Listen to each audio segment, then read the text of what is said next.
Monday, October 27th. The New York, the New Jersey. New Jersey open. Was active for the right of the public, have the banks themselves, have the meetings of public bodies. Any business affecting their interest is discussed or to the bottom.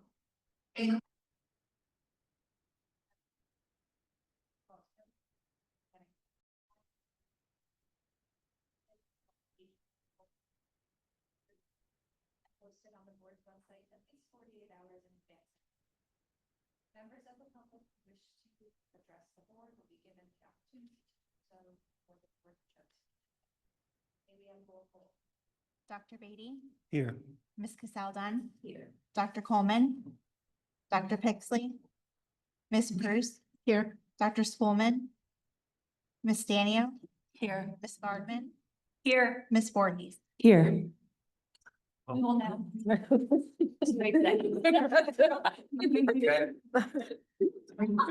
was like a great Oz. We will now. And be it resolved to into the sunshine as we have a 10:4-12 and 13. The Highland Park Board of Education will now meet in closed session to discuss entity personnel. These exemptions are permitted to be discussed in closed session in accordance with NJSA 4-13. Information regarding the board's closed session discussion will be disclosed to the public as soon as the need for confidentiality no longer exists. I move that we recess to executive session. Second. All in favor? Aye.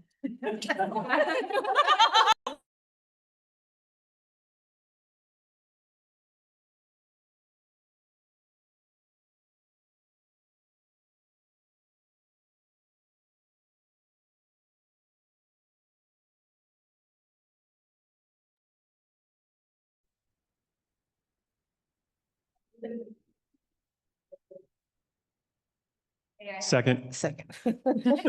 Roll call. Dr. Beatty, Here. Ms. Casaldon, Dr. Coleman, Here. Dr. Pixley, Ms. Bruce, Here. Dr. Schoolman, Here. Ms. Stanio, Here. Ms. Bardman, Here. Ms. Voorhees. Here.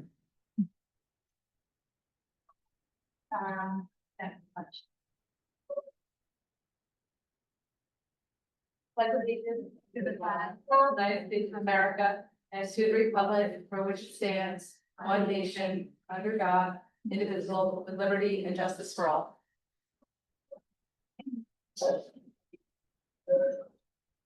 We have two communities, last meeting, we wanted to have on the street safety, about of course, most of the enrollment, sixth grade Spanish, and that's one. In addition to serve as a community teacher liaison, to thank you, Ethan, Dr. Coleman will be, serving as. My dream posting. I'm waiting for this.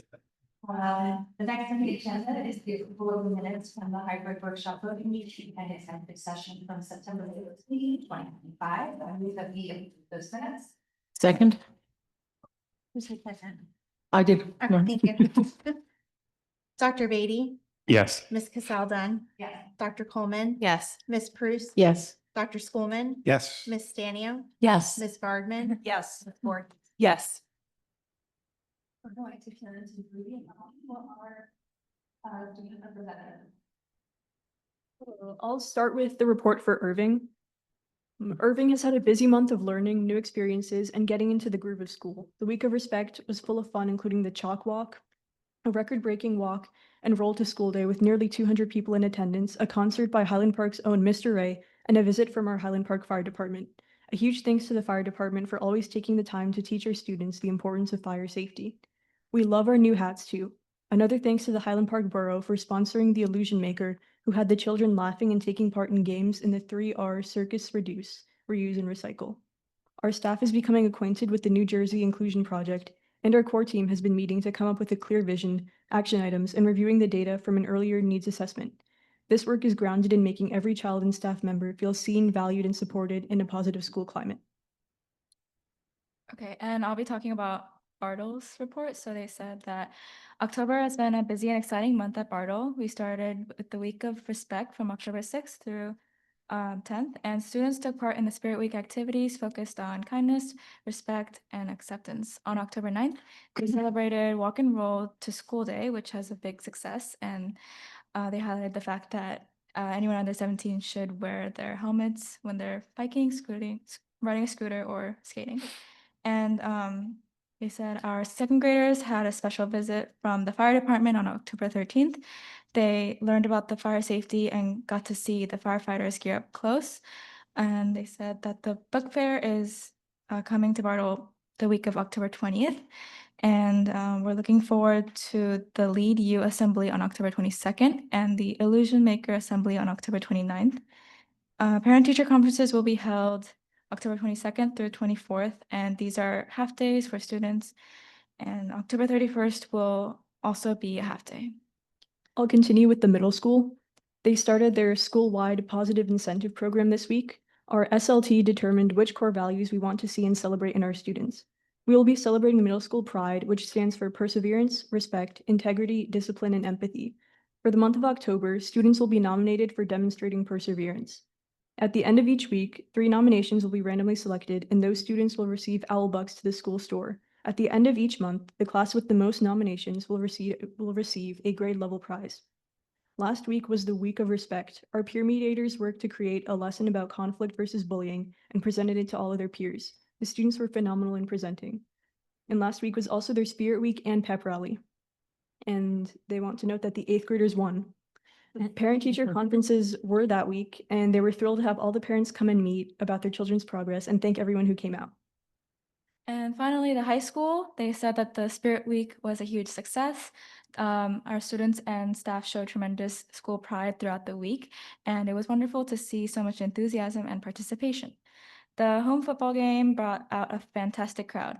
While the team didn't come away with the win, the stands were full and the energy was incredible. The highlight of the week was our homecoming dance, which drew 205 students, and the event was filled with music, laughter, great memories, and we're proud of the students for making it such a positive and respectful celebration. And they thanked the staff who helped make the event run so smoothly.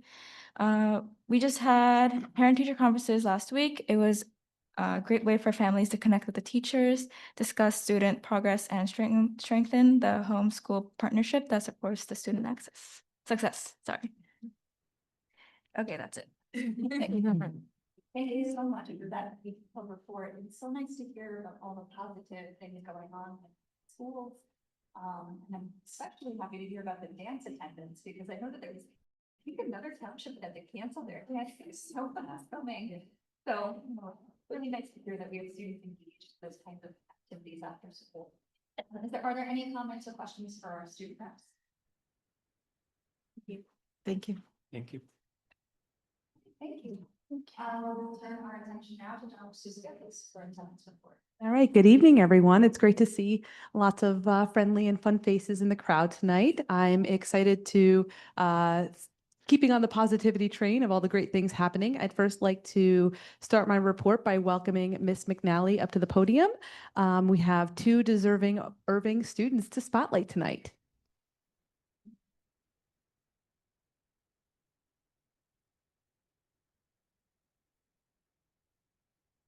Welcome, everybody. Thank you so much for taking the time.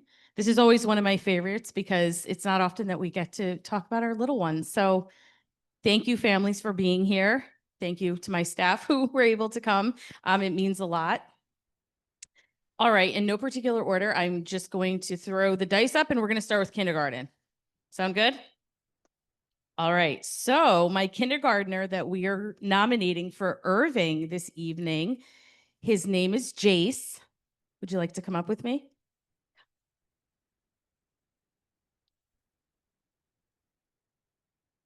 Miss Curtin has been telling me so many awesome things about you. You're doing the best job. So let's see. You are an absolute joy in kindergarten, and I would definitely agree with that. You are responsible, you're caring, and you're always ready to lend a hand to a friend or a teacher.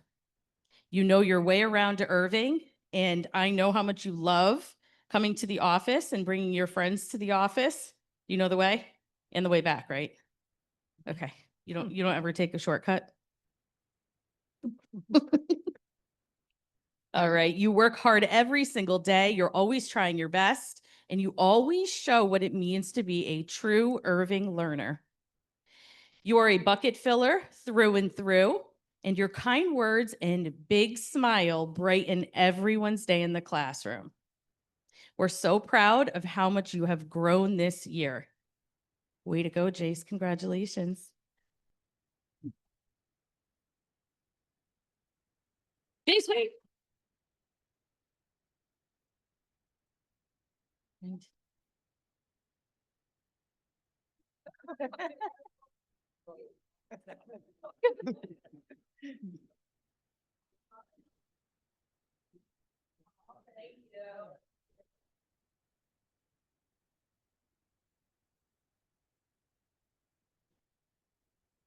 Thank you, Jace.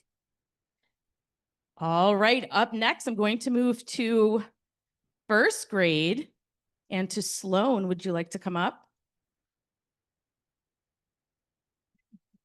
Another awesome Irving Dragon. So Sloan, you are a true Irving superstar. I know you know that already. You're not just a first grader, you are a friend to everyone, and you are a shining example of kindness, respect, and care. You are always ready with a helping hand, a bright smile, and a way to make everyone feel included in your classroom. I know every time I go in and Mr. Maruka goes in, we always talk about how kind you are to your friends and how you're always helping somebody and you love sitting at the big table. Would you agree? You have positive energy that lights up every corner of Irving, and you show us all just how wonderful it is to be part of Team Irving. But beyond your cheerful spirit, because you're always happy, your special talent for helping your friends learn make you a truly remarkable student. And we are so lucky to have you in first grade. So congratulations to Sloan.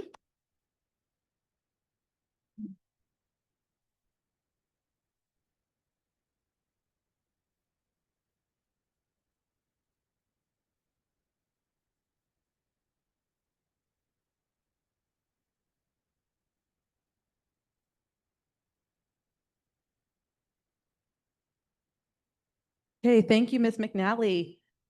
And congratulations again to our wonderful Irving students. Let's hear it again for them. I love Ms. Knapp's quote, spread kindness like confetti. And it's great to hear that there's a lot of that happening at Irving. I'm excited now to bring up Dr. Morlero from our athletic department, our athletic program and sports medicine administrator, to highlight a very deserving student athlete, affectionately known as Dr. Mark.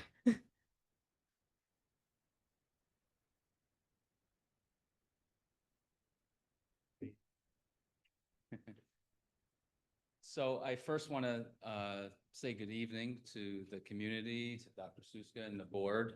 Tonight's a very special night. I have two speeches, one from Coach Ruck, who is at the GMC conference meeting for soccer right now. So I have his speech. But I'm going to start with just saying how excited I am to share this remarkable milestone with you.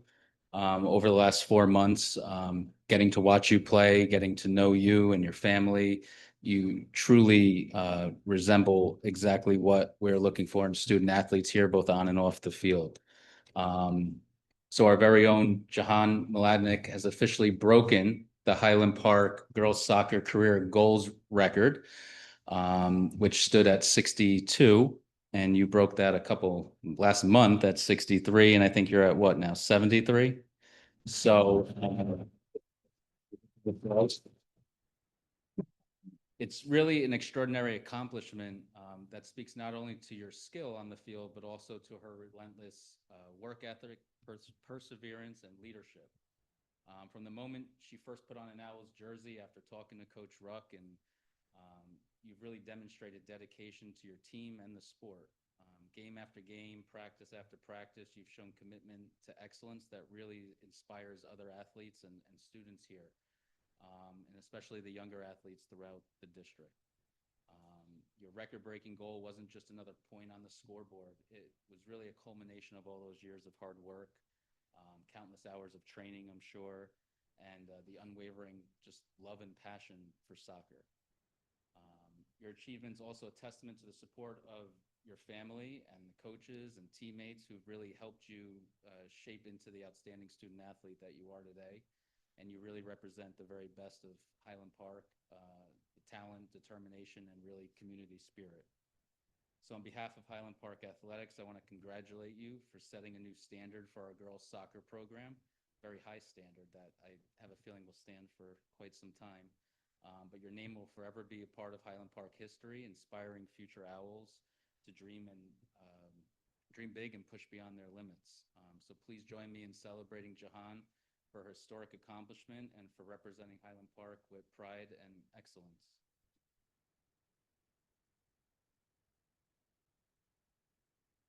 I'm gonna talk a little nicer than Coach Ruck. So this is Coach Ruck Deschelle, who is again at the GMC meeting. He apologized for not being able to be here. We both do share a birthday today, so we divided and conquered for you. So Coach Ruck said, I've had the privilege of coaching in Highland Park for 21 years, and in my time, I've had the honor of coaching a handful of special players. I came about 6 or 7 players over those 21 seasons who stand out and rise above the rest. Tonight, we honor Jahan for scoring the most goals in Highland Park girls soccer history. I had heard all about Jahan's soccer story from Dad in the lunchroom through the years. He'd come for advice about where she should play and where he'd show me a cool piece of film of a play she'd make in a tournament, and I was excited to finally see her in action. Was Dan just a proud papa with daddy glasses, or was Jahan the real deal? When I learned that she looked up to Elizabeth Gervin and was trained by her, I realized she might be special. I won't bore you with my 3-year absence, but let's fast forward to junior year when I coached her for the first time. She's the hardest working player out there. She wants the ball always. She wants to score always, and yet she'll lay it all out on the line for the betterment of the team. I love when she screeches to a teammate when she thinks she's open and she should have the ball. I think it's brilliant and hysterical at the same time. More so, she's just a leader. She leads by example with her voice, with her actions, and with her pursuit of greatness.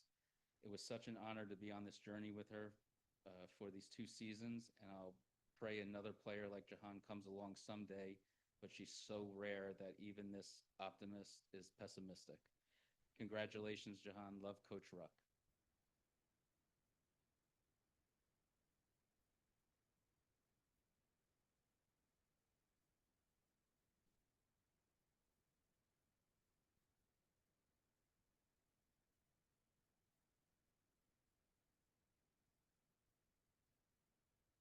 Congratulations, the real deal.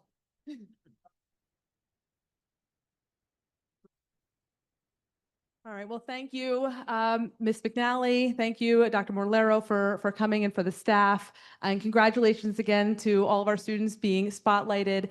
I encourage you to stay for the rest of the meeting. We're going to finish my report up with a presentation on our state test results. Very riveting, must-see TV, but I respect that you've all had long days, so if you need to excuse yourself, please do. And now I'd like to call up Ms. Michelle Rodriguez, Executive Director of Curriculum and Instruction, who will present tonight on our spring test results.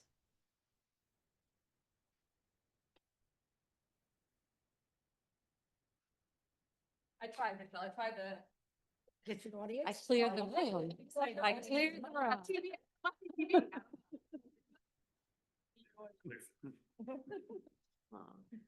So good evening, everyone. Thank you for having me. So today, as Dr. Suska said, I'm going to share our New Jersey Student Learning Assessment results.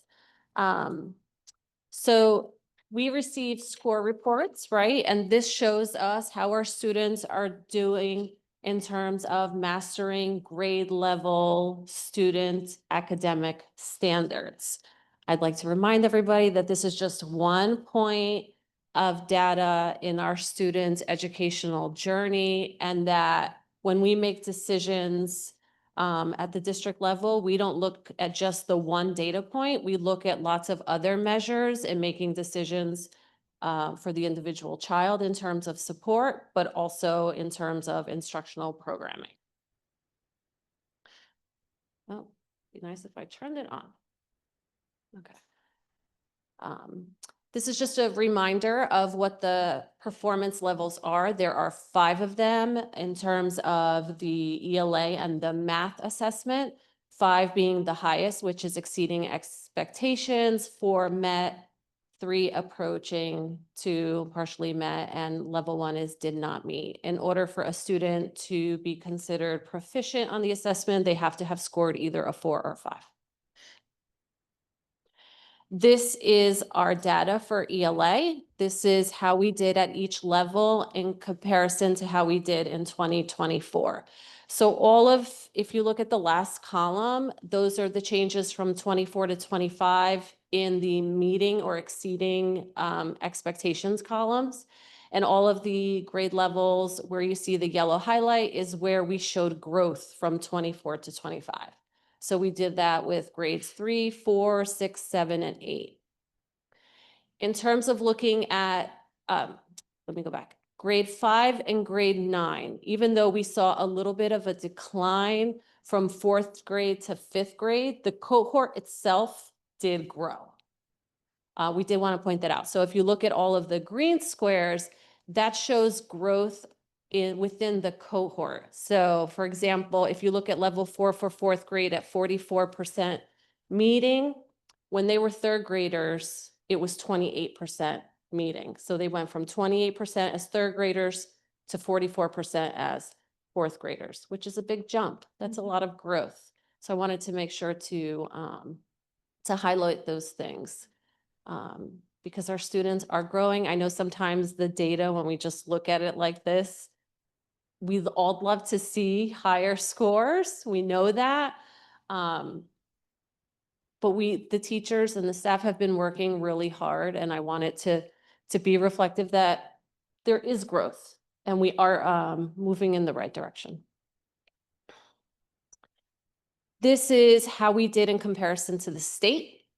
So all of the yellow squares for level 4 meeting expectations, we achieved above the state average. And in 3rd grade, we missed it by only 0.7. So we were very close.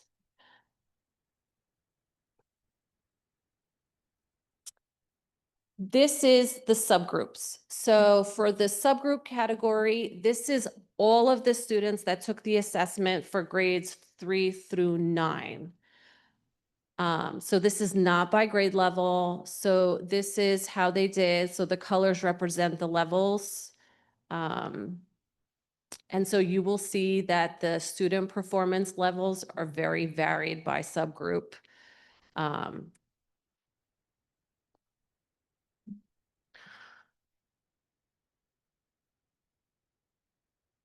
This is where all my little mini numbers come into play, and I need my papers.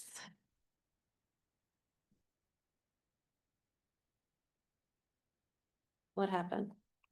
Oh, sorry. Okay.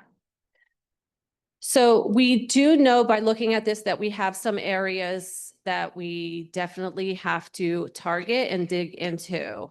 So when we're looking at subgroups such as Black African American students, students with IEPs, and our multilingual learners, those are 3 areas where we have to dig further into the data to look at what additional supports are needed. This chart shows it a little better. So this is how, same thing, subgroups, but this is how they did in relation to 24-25 in terms of meeting and exceeding expectations. If you look at the chart all the way to the right, it also shows our enrollment numbers for those groups.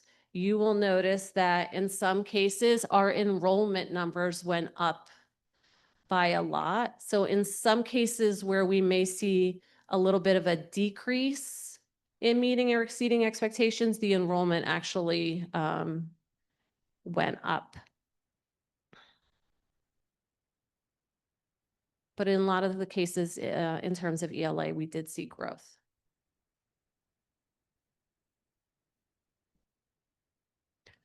Shifting to math, this is a reminder just in looking at the data that when we're looking at grade 8, the data is not reflective of all of our 8th grade students because some of them did take the algebra and geometry assessment. When we're looking at the algebra 1, 2, and geometry assessment for high school, it does not account for any student in 11th and 12th grade that took those assessments. When we're looking at this data, algebra, geometry, and algebra 2, they are reflective of both middle school and high school here. So again, looking at the yellow squares, we see all the way on the right, we see where we have made gains from grade to grade, from 24 to 25. The green shows where the cohort has shown, that's me, I'm sorry. The green is where the cohort has shown growth. So if we're looking at 4th grade for meeting expectations, in 3rd grade, 27% of the group met expectations, and when they were 4th graders, it was 35%.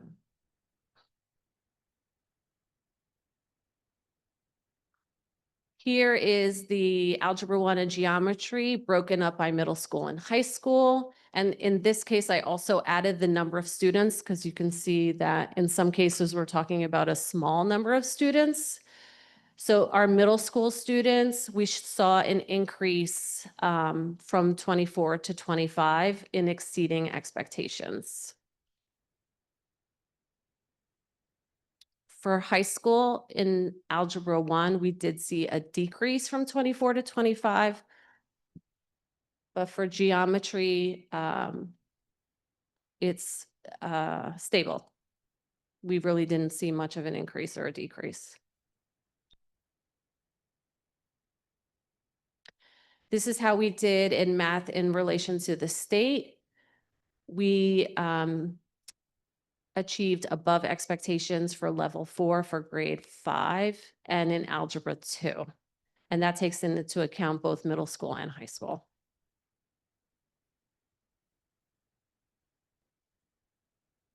This is our subgroup results for math. Again, we see a variation in our student performance. We do see a lot of yellow. The yellow are the students who are partially meeting, so they're they are approaching, so they're very close to passing, but they're just not quite there yet.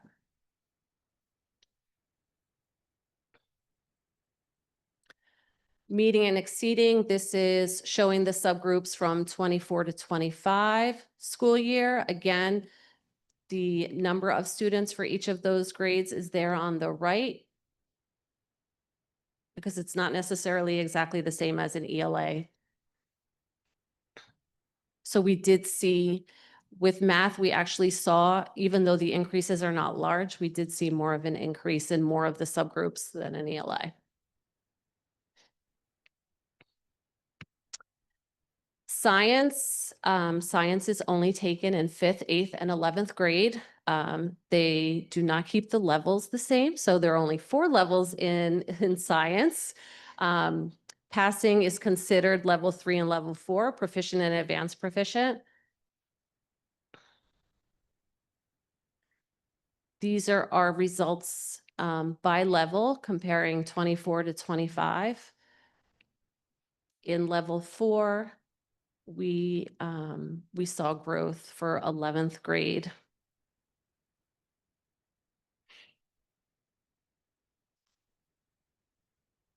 In how we did in relation to the state, we actually were above the state average for all of the grades for level 4 advanced proficient and for 8th and 11th grade for proficient.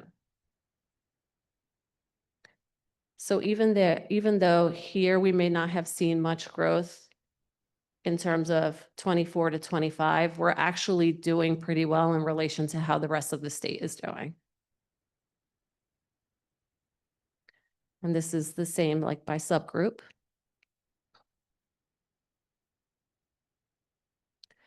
And this is how we are doing by subgroup from 24 to 25 in terms of students proficient and advanced proficient. And I just wanted to point out why the enrollment is so important. So if we look at the subgroup 2 or more races, we notice that in 2024, 48% of the population of that student group was proficient, but in 2025, it was 28.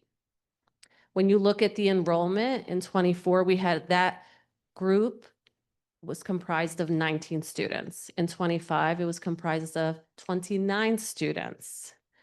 The difference, even though it declined by one, we only had one student. It was the only difference, but it looks like a huge drop, but it's because of the enrollment.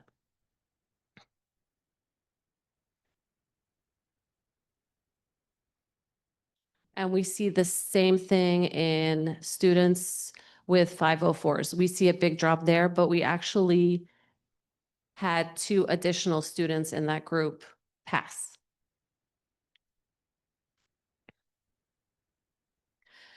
So these next slides just show what I had in the highlighted charts. This just points it out. These are where the grade levels where we achieved above the state average for ELA, math, and science. Here is our cohort growth. So when we're looking at the same group of students, so our current 5th graders from 3rd to 4th grade went up 30% in ELA, which I think is huge. Our current 6th graders from 4th to 5th grade went up 4%. Our current 8th graders from 6th to 7th increased by 11% passing, and our current 9th graders from 7th to 8th grade increased by 20%. We would love to see that, obviously, like everybody else, across the board. And math, we did see some gains by cohort. Our current 5th graders went up 4%, and our current 8th graders went up. It's small, but it's growth by 1%. I know, but math data across the state isn't great. So I think it's important that we highlight anywhere where we were able to make gains. These are the gains that we made for subgroups from 24 to 25 for each of the respected subject areas. So our next steps, all families should have, if your child took NJSLA, you should have received the individual student reports. They were all sent home. If anyone didn't, they can contact the administration. We're going to continue to, like I mentioned earlier, we're going to use this data along with other measures that we have that we administer. Many of your children have been completing benchmark assessments. We use all of that data to really hone in on what additional supports are needed, both individually by student, as well as thinking about our instructional programming and the resources that we may need. Thank you.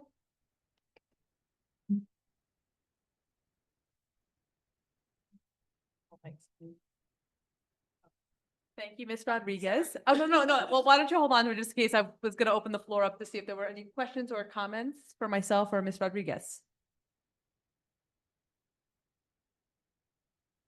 I'll start if nobody else. Try to keep my voice a little bit lower.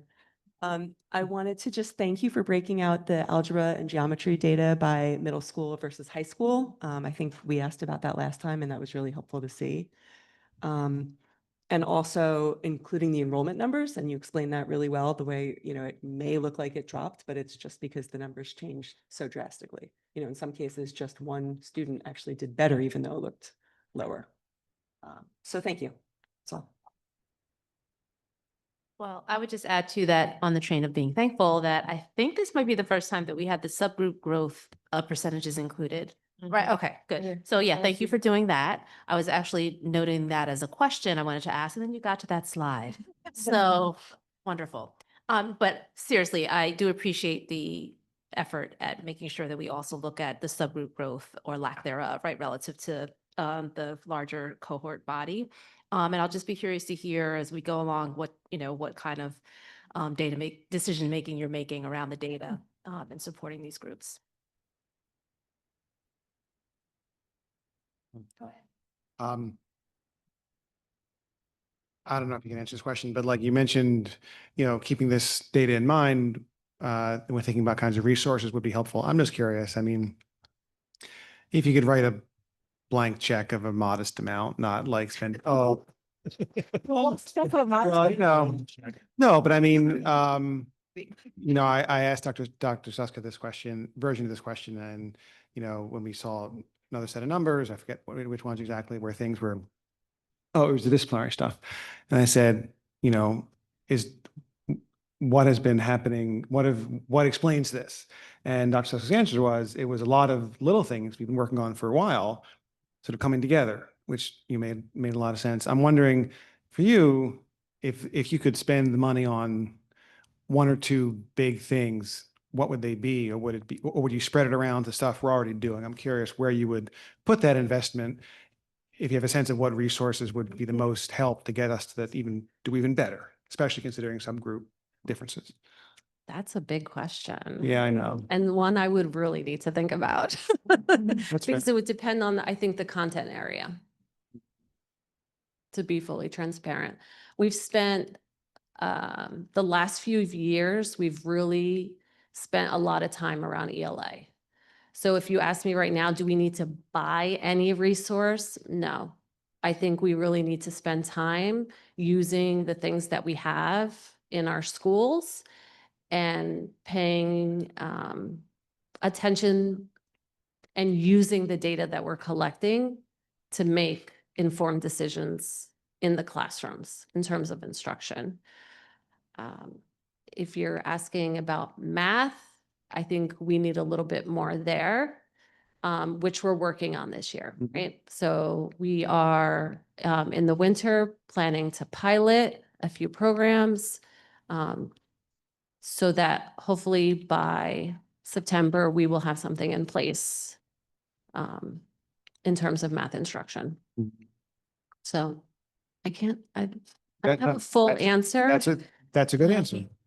Yeah. So I have a question, and I'm hoping I word this correctly, but using the data Yes. with the subgroups, how do we take that data and focus on the subgroups who are struggling more than others? How would we use that to help those or support those groups? So it becomes, so in terms of, and we've started this not necessarily so much with the NJSLA data, but in terms of looking at our benchmark assessments, we'll sit at grade levels. We'll look at them. We'll say, all right, who's on level, who's above level, who's right there, right? We use that data to make decisions on who's getting intervention. We use that data to say, okay, we have this group of students that's right below grade level, but they're right there. Well, what gap do they have? What are we missing? And trying to support the teacher and looking at what we can do within the classroom to help support that. So it's very individual. Okay. So that answered my question. Yeah, because I was going to say, Okay, it sounds like it's very individual. It is. So we look at that subgroup data. So in terms of trends, we're going to have to look at it. It's about bigger numbers, right? When we're starting to look at the subgroups and those subgroups that didn't do as well as others, it's a smaller pocket of students. So it varies widely by grade, by class. So I can't necessarily give you like a blanket. No, you're explaining. Thank you. Yeah, but I think it is about spending more time looking at individual students. And we have students that do really well on the benchmark, and then we go look at their NJLS SLA scores and like, they didn't pass. Or we had a lot of kids for NJGPA that were 1, 2, 3 points away. And so we really do try to look at different measures to figure out how we can best support them. Thank you. I was going to, along that kind of last comment you made, do we have a sense that our benchmark assessments are actually being pretty predictive of the NJSLA so far? I know you mentioned a couple students who maybe didn't fit. Like, is it helping us kind of predict who's in good shape? So I wouldn't, for ELA, I would not say it's a direct correlation, right? Because our ELA benchmarks measure reading proficiency. But when you're talking about NJSLA, you're bringing a writing element to it. You're asking students to analyze and synthesize. You're asking them to do a lot more higher order thinking than our benchmarks. Our benchmarks are asking, does the student have enough skills to do the required work of this grade level? Yeah, I'm just curious yeah. I mean, it looks good in ELA. Like there's some huge jumps here. And I'd like to see those in math. Yes. And I know we are piloting curricula this year. I want to caution people to think that adopting a new curriculum is going to automatically raise test scores. I think the hope is that it kind of raises the floor. But I think it's going to take the same kind of concerted effort like you've made in ELA around professional development, finding different supports, right? Finding supports for intervention and that kind of thing in math. I think the same way. And I think what's been really impressive, I think, around ELA is how cohesive and long-term it's been. And I think given these and seeing the scores in past years, it's going to take that same kind of focus, I think, in math, and hopefully the curriculum is a part of that, right? But it's going to take some support in implementing that to change, I think, instruction significantly enough. I will say that particularly around middle school, everyone in the state is really struggling. In some ways, maintaining right now is pretty good, even though we're below the state average in some spaces. But that just seems to be a struggle, not just in New Jersey, but nationally, at that. But our subgroups are showing some growth in math. Yes, but some are not. I- Which actually Yeah. is the other piece. So I think I understand looking at things individually, but I also think things need to be looked at systemically. So if we're not serving students, Black students in 3rd and 4th and 5th grade, then it seems to kind of point to something systemically that we're not doing.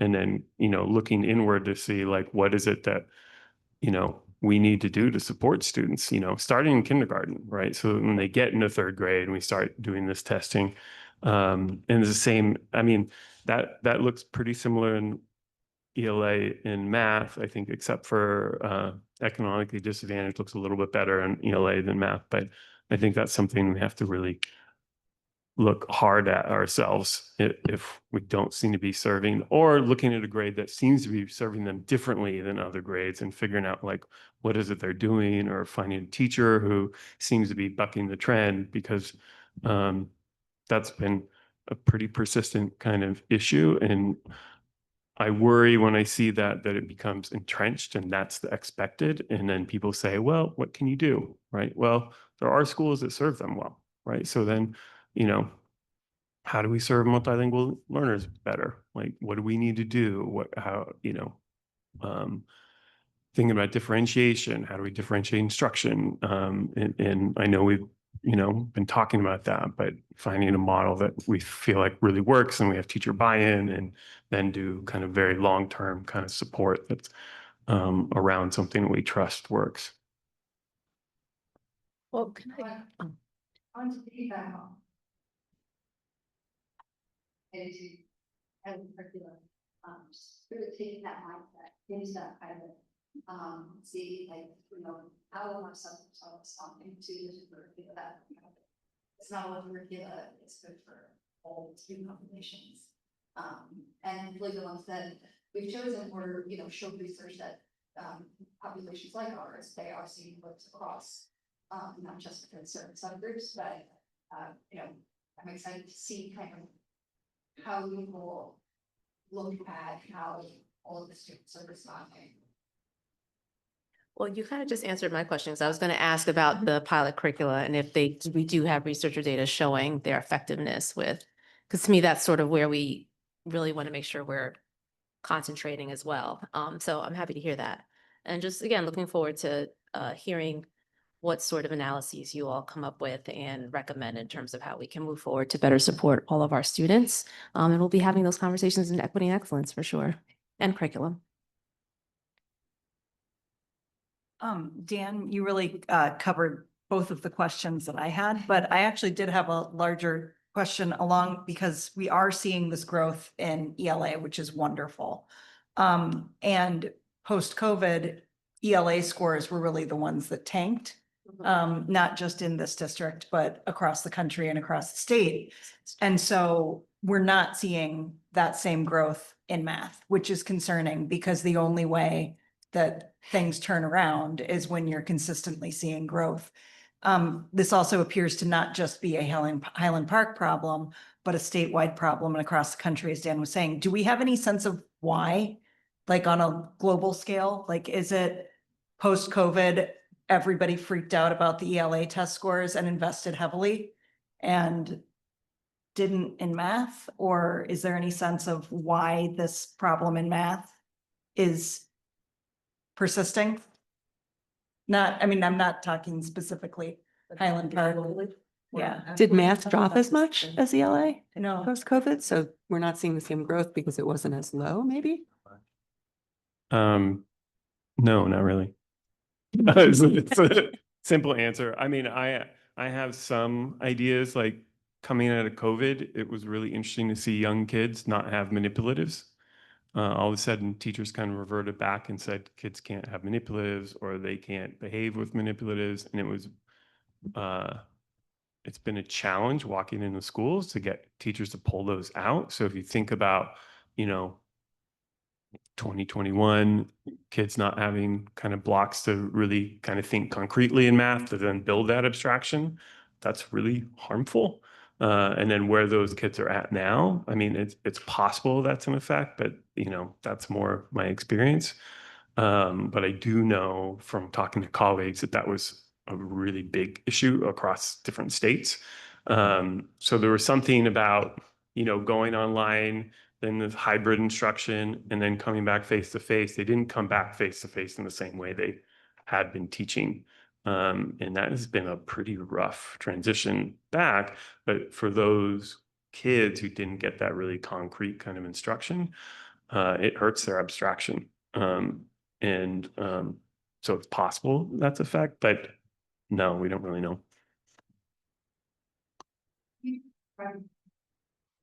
Yeah, so manipulatives are like things like unifix cubes, base 10 blocks, concrete materials that you would use to give a mathematical idea, a very kind of losing my words, textile kind of way of understanding a mathematical idea. And then eventually you can pull that away and they can hang on to the kind of abstract idea. But if you don't give them that concrete, then you're just asking them to rotely produce math. And that is not very successful.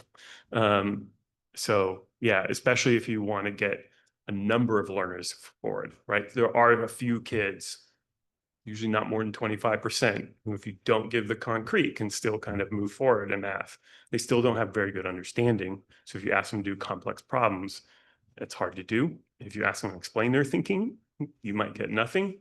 But yeah, so having those kind of very hands-on kind of materials early on makes a big difference. I'll make one other point, and then I know we have to move on.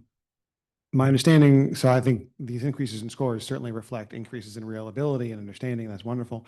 But I also think my understanding is last year in particular, there's a lot more practicing the test taking than there ever had been before in the district. And I think that, probably played a role. And I think that's important to acknowledge that, it's one thing to sort of understand something, it's another thing to be able to answer problems about it in a stressful computerized environment. And I think that we want to keep setting aside time, even though it takes away from instruction. We want to be setting aside time to practice taking the test, because doing well in a test and getting a good score makes students feel good, makes the parents feel good, makes the district look good. So I just hope we continue with that as well as improving our curriculum to get the understanding where it needs to be.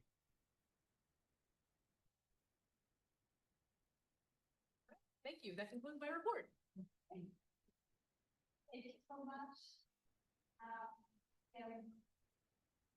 We're going to move on to public comment. Start first public.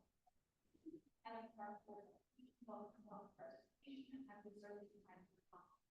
Board policy number 0167 establishing regulations right to public participation. Is there any person for public comment? You could go to the podium, there's or sign in, and then you could just say your name and place questions.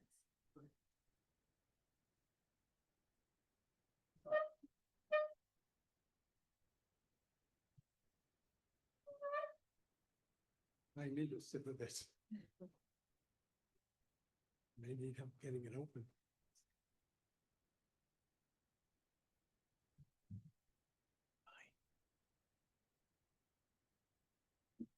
Hi, can you hear me? Okay, my name is Michael Braylov. I live in 9 South Adelaide Avenue. I've been a resident since for 55 plus years in Highland Park, and I'm here to talk about the Highland Park Educational Foundation. I guess the public's, most of you guys, the people on the board know what the Education Foundation is, but for the public's sake, they exist in about 50 towns in New Jersey. There are education foundations, and we're all nonprofit 501c3 organizations that support the local public schools in many different ways, but typically by giving grants to teachers for projects that otherwise couldn't be funded because the board doesn't have all the money that it would like to have. So the one in Highland Park is called the Highland Park Educational Foundation, which is not a distinct or memorable name, unfortunately. So if you do a survey of people in town of what that group is, you won't get more than 8% people responding positively. So I'm getting the word out a little bit tonight. Turns out we've been around for 27 years, 26 of them giving grants to teachers in the public schools. We've given out over $800,000 in different grants, and those were about 650 different projects that teachers wanted, that not just teachers, but were approved by the school system, by the board finally, as well as the principal of the school. So we had a wonderful, successful life until COVID. COVID stopped us from raising funds, but it didn't stop us from giving money away, and we didn't keep good track of our funds. So our bank account went from way up here at around 90,000 to close to $5,000. So the last couple of years, we didn't do fundraisers for a number of years. We've been trying to make a comeback the last 2 or 3 years.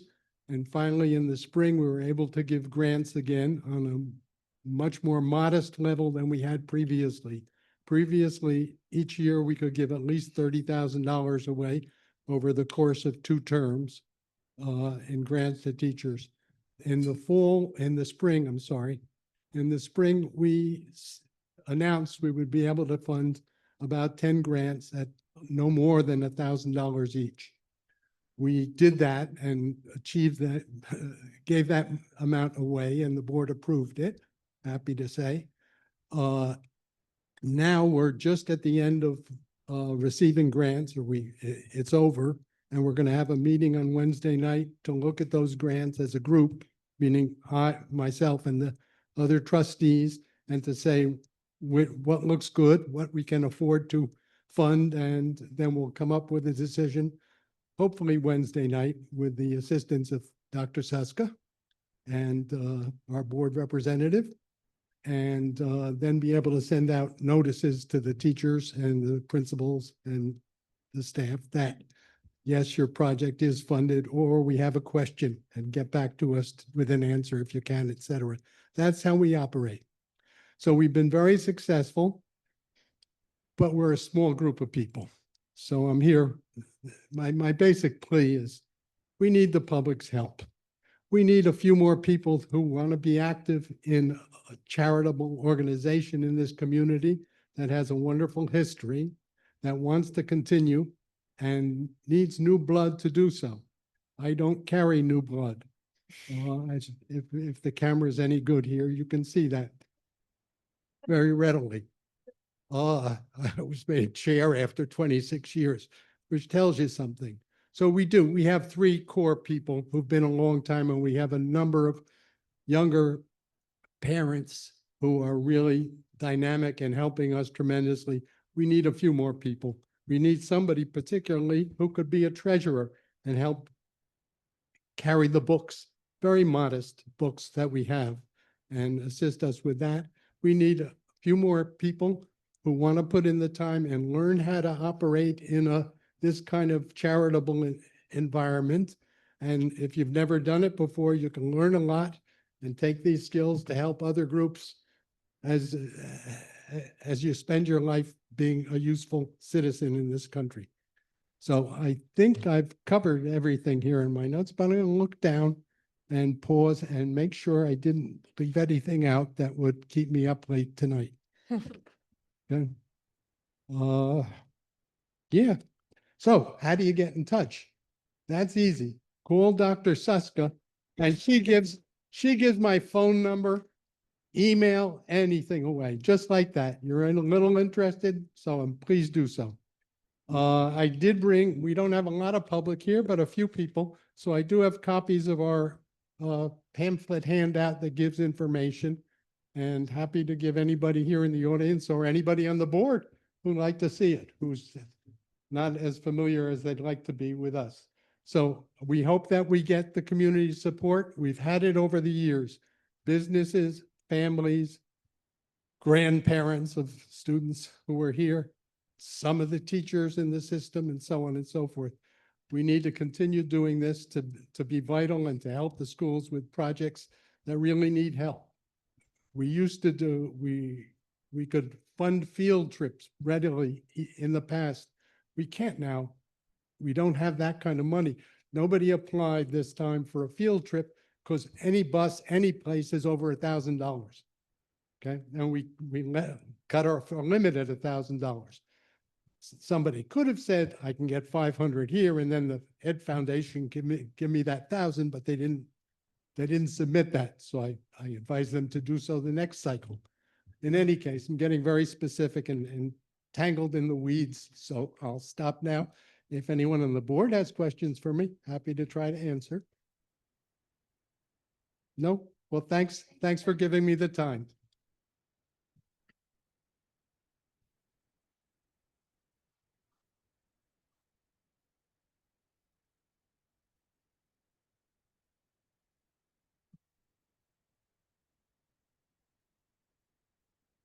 Okay, can you hear me? Hello?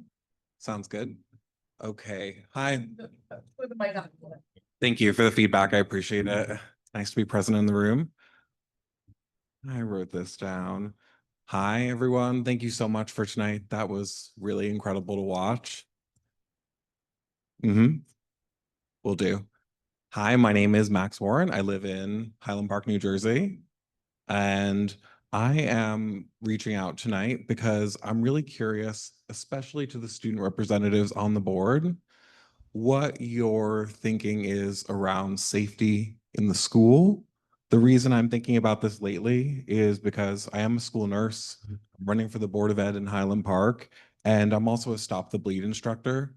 What you might not know about Stop the Bleed is that it's a program that goes around schools and really in the community and helps people respond to emergencies until help arrives. If programs like this were available, say in Newtown, Connecticut, many of those children who lost their lives could have just lost a limb. The reason I'm reaching out tonight is because, to my knowledge, Highland Park schools don't yet have this training in place.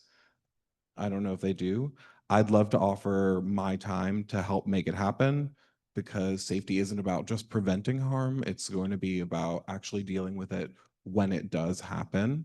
So I'm wondering, for the student representatives here specifically, if the program's happening, do you know about it? Do you think about this? And Does that get in the way of your tests? Does that get in the way of student achievement? By programs, you mean like training for the students if someone were to say walk in carrying a firearm? Yeah, and what happens if that does happen where someone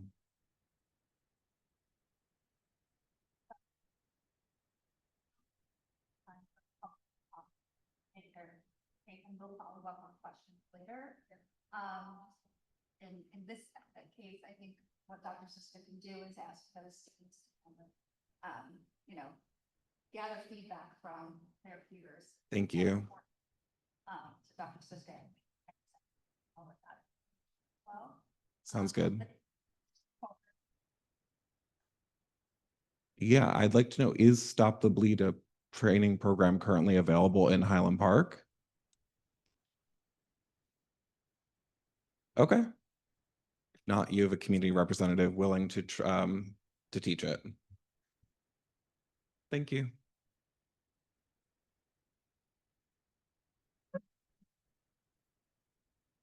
Anybody else in person for public comment? Okay, go to Zoom. And so how many folks do we have on Zoom? Five. If anybody on Zoom has public comment, please raise your hand and Angela will let me know.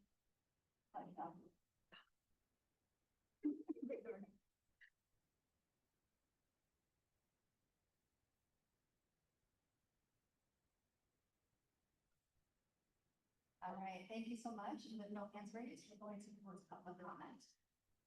There will be another public comment later on in meeting. All right, we're going to move on to our board action items, and we'll start with curriculum and instruction.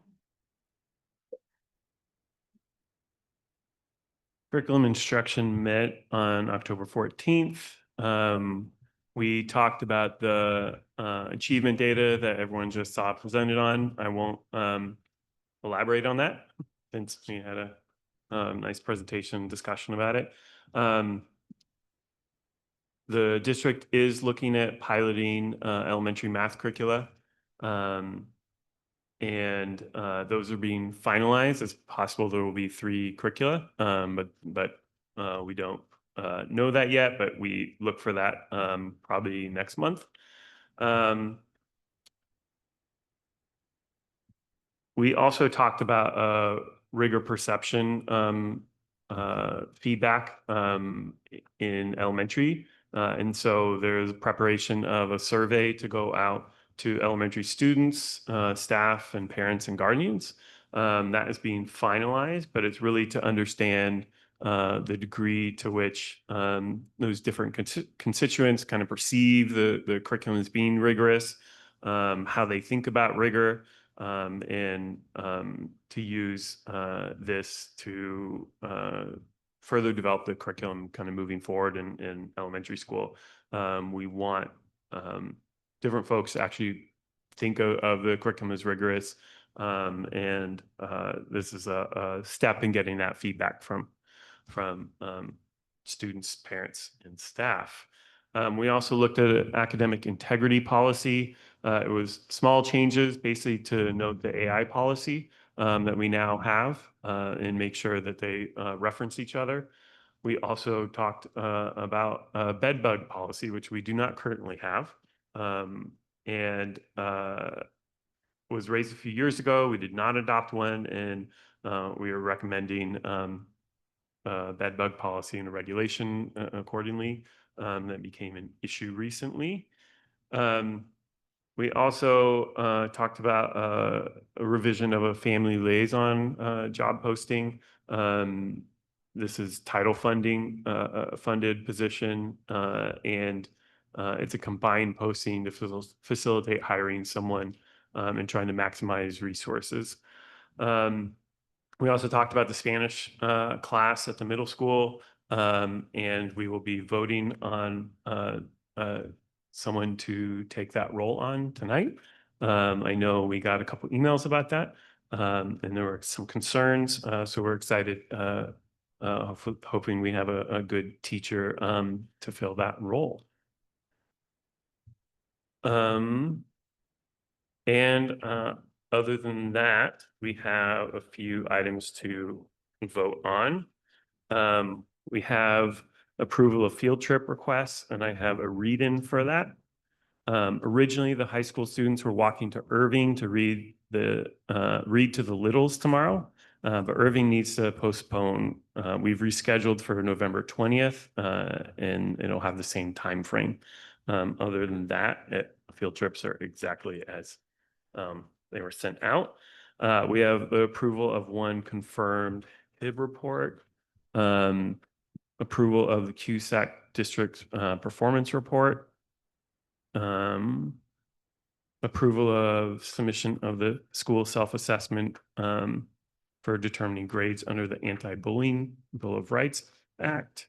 We have approval of home instruction for 2 students, approval of revised job description for the family school liaison that I just mentioned, approval of a number of university graduate students for teaching internships.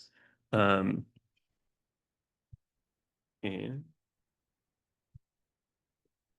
where'd I go? Okay. And that's it. Any discussion? I just had a question on I should know this, but I don't remember, on the CUSAC performance report.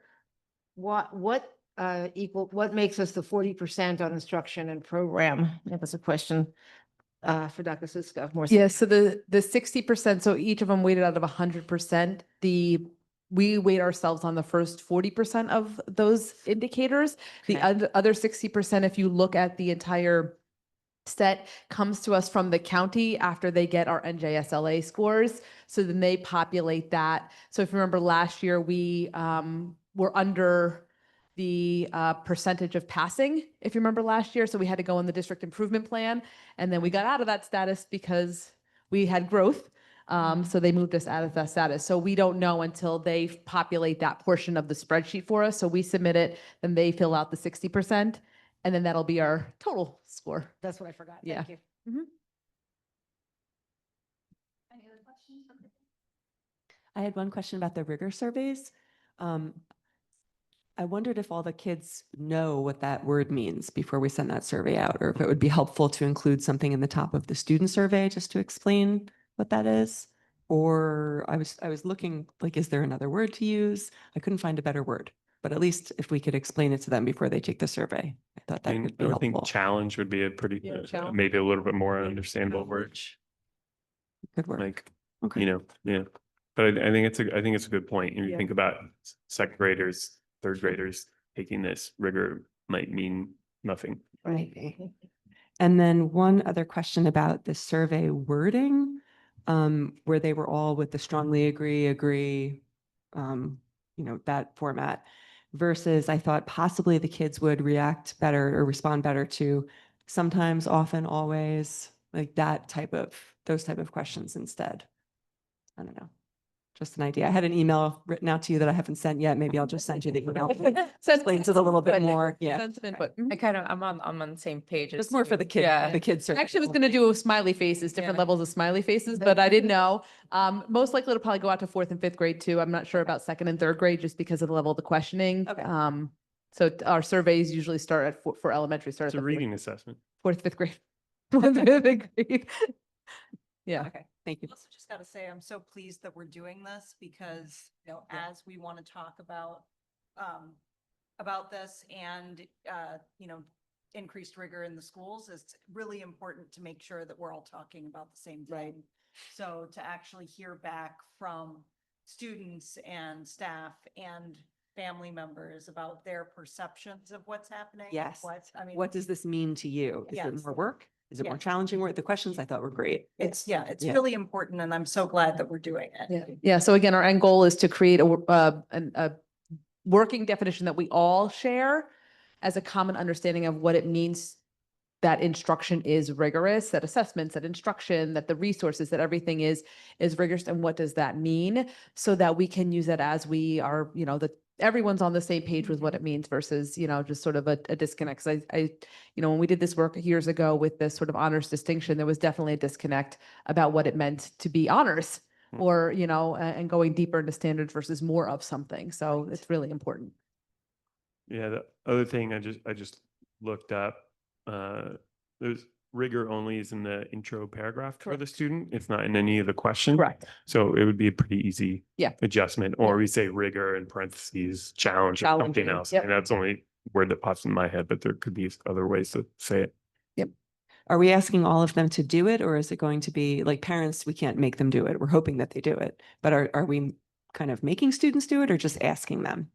I think that's where I was thinking about typically the technical- at the elementary levels, the homeroom teachers will, They'll do it have, in school. do it with the students and stuff like that. Yep. And I'm glad we're calling it a feedback form, not a survey. Yes, So yes, we're yes, using the word survey as we talk, but we're actually Yeah, it's actually gathering called the feedback form. not Not a It's survey. a survey. Feedback. And that's because that's actually what it is. I'm not surveying them for anything. Right. We're just, it's just really a feedback form. Tell me what your thoughts are about, Yeah. I want to reiterate, like the definition. I think that is something that we definitely need to put on paper. So we really are all on the same page, including parents and students.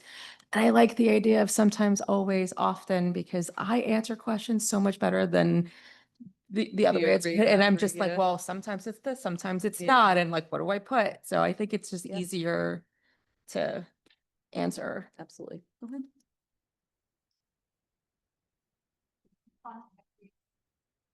Yes, Equity and Excellence met on October, let me scroll up, October 16th. And our first item of discussion was our July policy alert, policy 2422, formerly called Health and Physical Education, now statutory curricular requirements. I think our discussion really centered around a question that came up around whether or not there is a legal requirement to withhold recess from a student if they violate the code of conduct, or if a student has a HIB confirmed against them as an aggressor. Council did get back to Dr. Siska advising that there is no legal requirement. However, the district can revise the language of the policy to state that a student may have recess withheld in those situations or withheld in those situations. As a committee, we agreed that we did not want to be in any situation where we needed to withhold recess from a student who's already present in the school. We discussed that some students may need to self-regulate and reset during recess time, but we definitely want to be careful not to blur the lines there, and think carefully about how we're defining what's developmentally appropriate around those behavioral resets. And just, again, not making it part of our policy that we may withhold recess per se. So we reviewed each school's code of conduct on the website, and noticed that none at that time had a direct call for the removal of that recess. We just want to make sure that that was not a practice that could be happening as a possible consequence, of course, for incidents, discipline incidents. However, Irving does include a statement about principal discretion, and middle school references lunch detention as a possible consequence. Why that matters is because there is really no distinction between lunch and recess in the middle school. So I think we just talked about the need for really clarifying us, making a statement that clarifies recess time as separate from lunch. Since middle school technically doesn't have recess, they're essentially one period. And I know that's some kind of language that I think Dr. Siska talked about, making sure it's clarified with administration. We also agreed that we should include a statement in the policy clearly stating that we do not withhold recess, and Dr. Sisko is working on adjusting that language. She already workshopped some of the language there, saying that, for example, a student shall not be denied at recess for any reason except as a consequence of the violation, ... That was the old language. And so the update would be, although state law permits the denial of recess up to twice per week for conduct-related reasons, it is the policy of this district not to withhold recess for disciplinary reasons. So board members will see that language revision, and we'll be looking at that and being ready to pass it. I believe we're just at the first reading of that policy. We also discussed the new student athlete code of conduct that arose around some recent incidents regarding student athletes or involving student athletes. And so we thought it was a great idea anyway to have a policy or a code of conduct, I should say, particularly for athletes when they're in their game mode and representing Highland Park. The process of developing this code of conduct included multiple stakeholder input from student athletes and coaches. And per Dr. Suska's guidance, the code of conduct mirrors the restorative work at the high school. And the high school code of conduct in terms of the 4 levels of responses, so really mirrors what the students are already used to in that regard. And the new athletic code of conduct also aligns with the NJSA. They have their own code of conduct and regulations with some minor differences. So that is also linked in the agenda for everyone. We talked about the proposed new bed bug policy and regulation on agenda, and we all know why we are adding that now.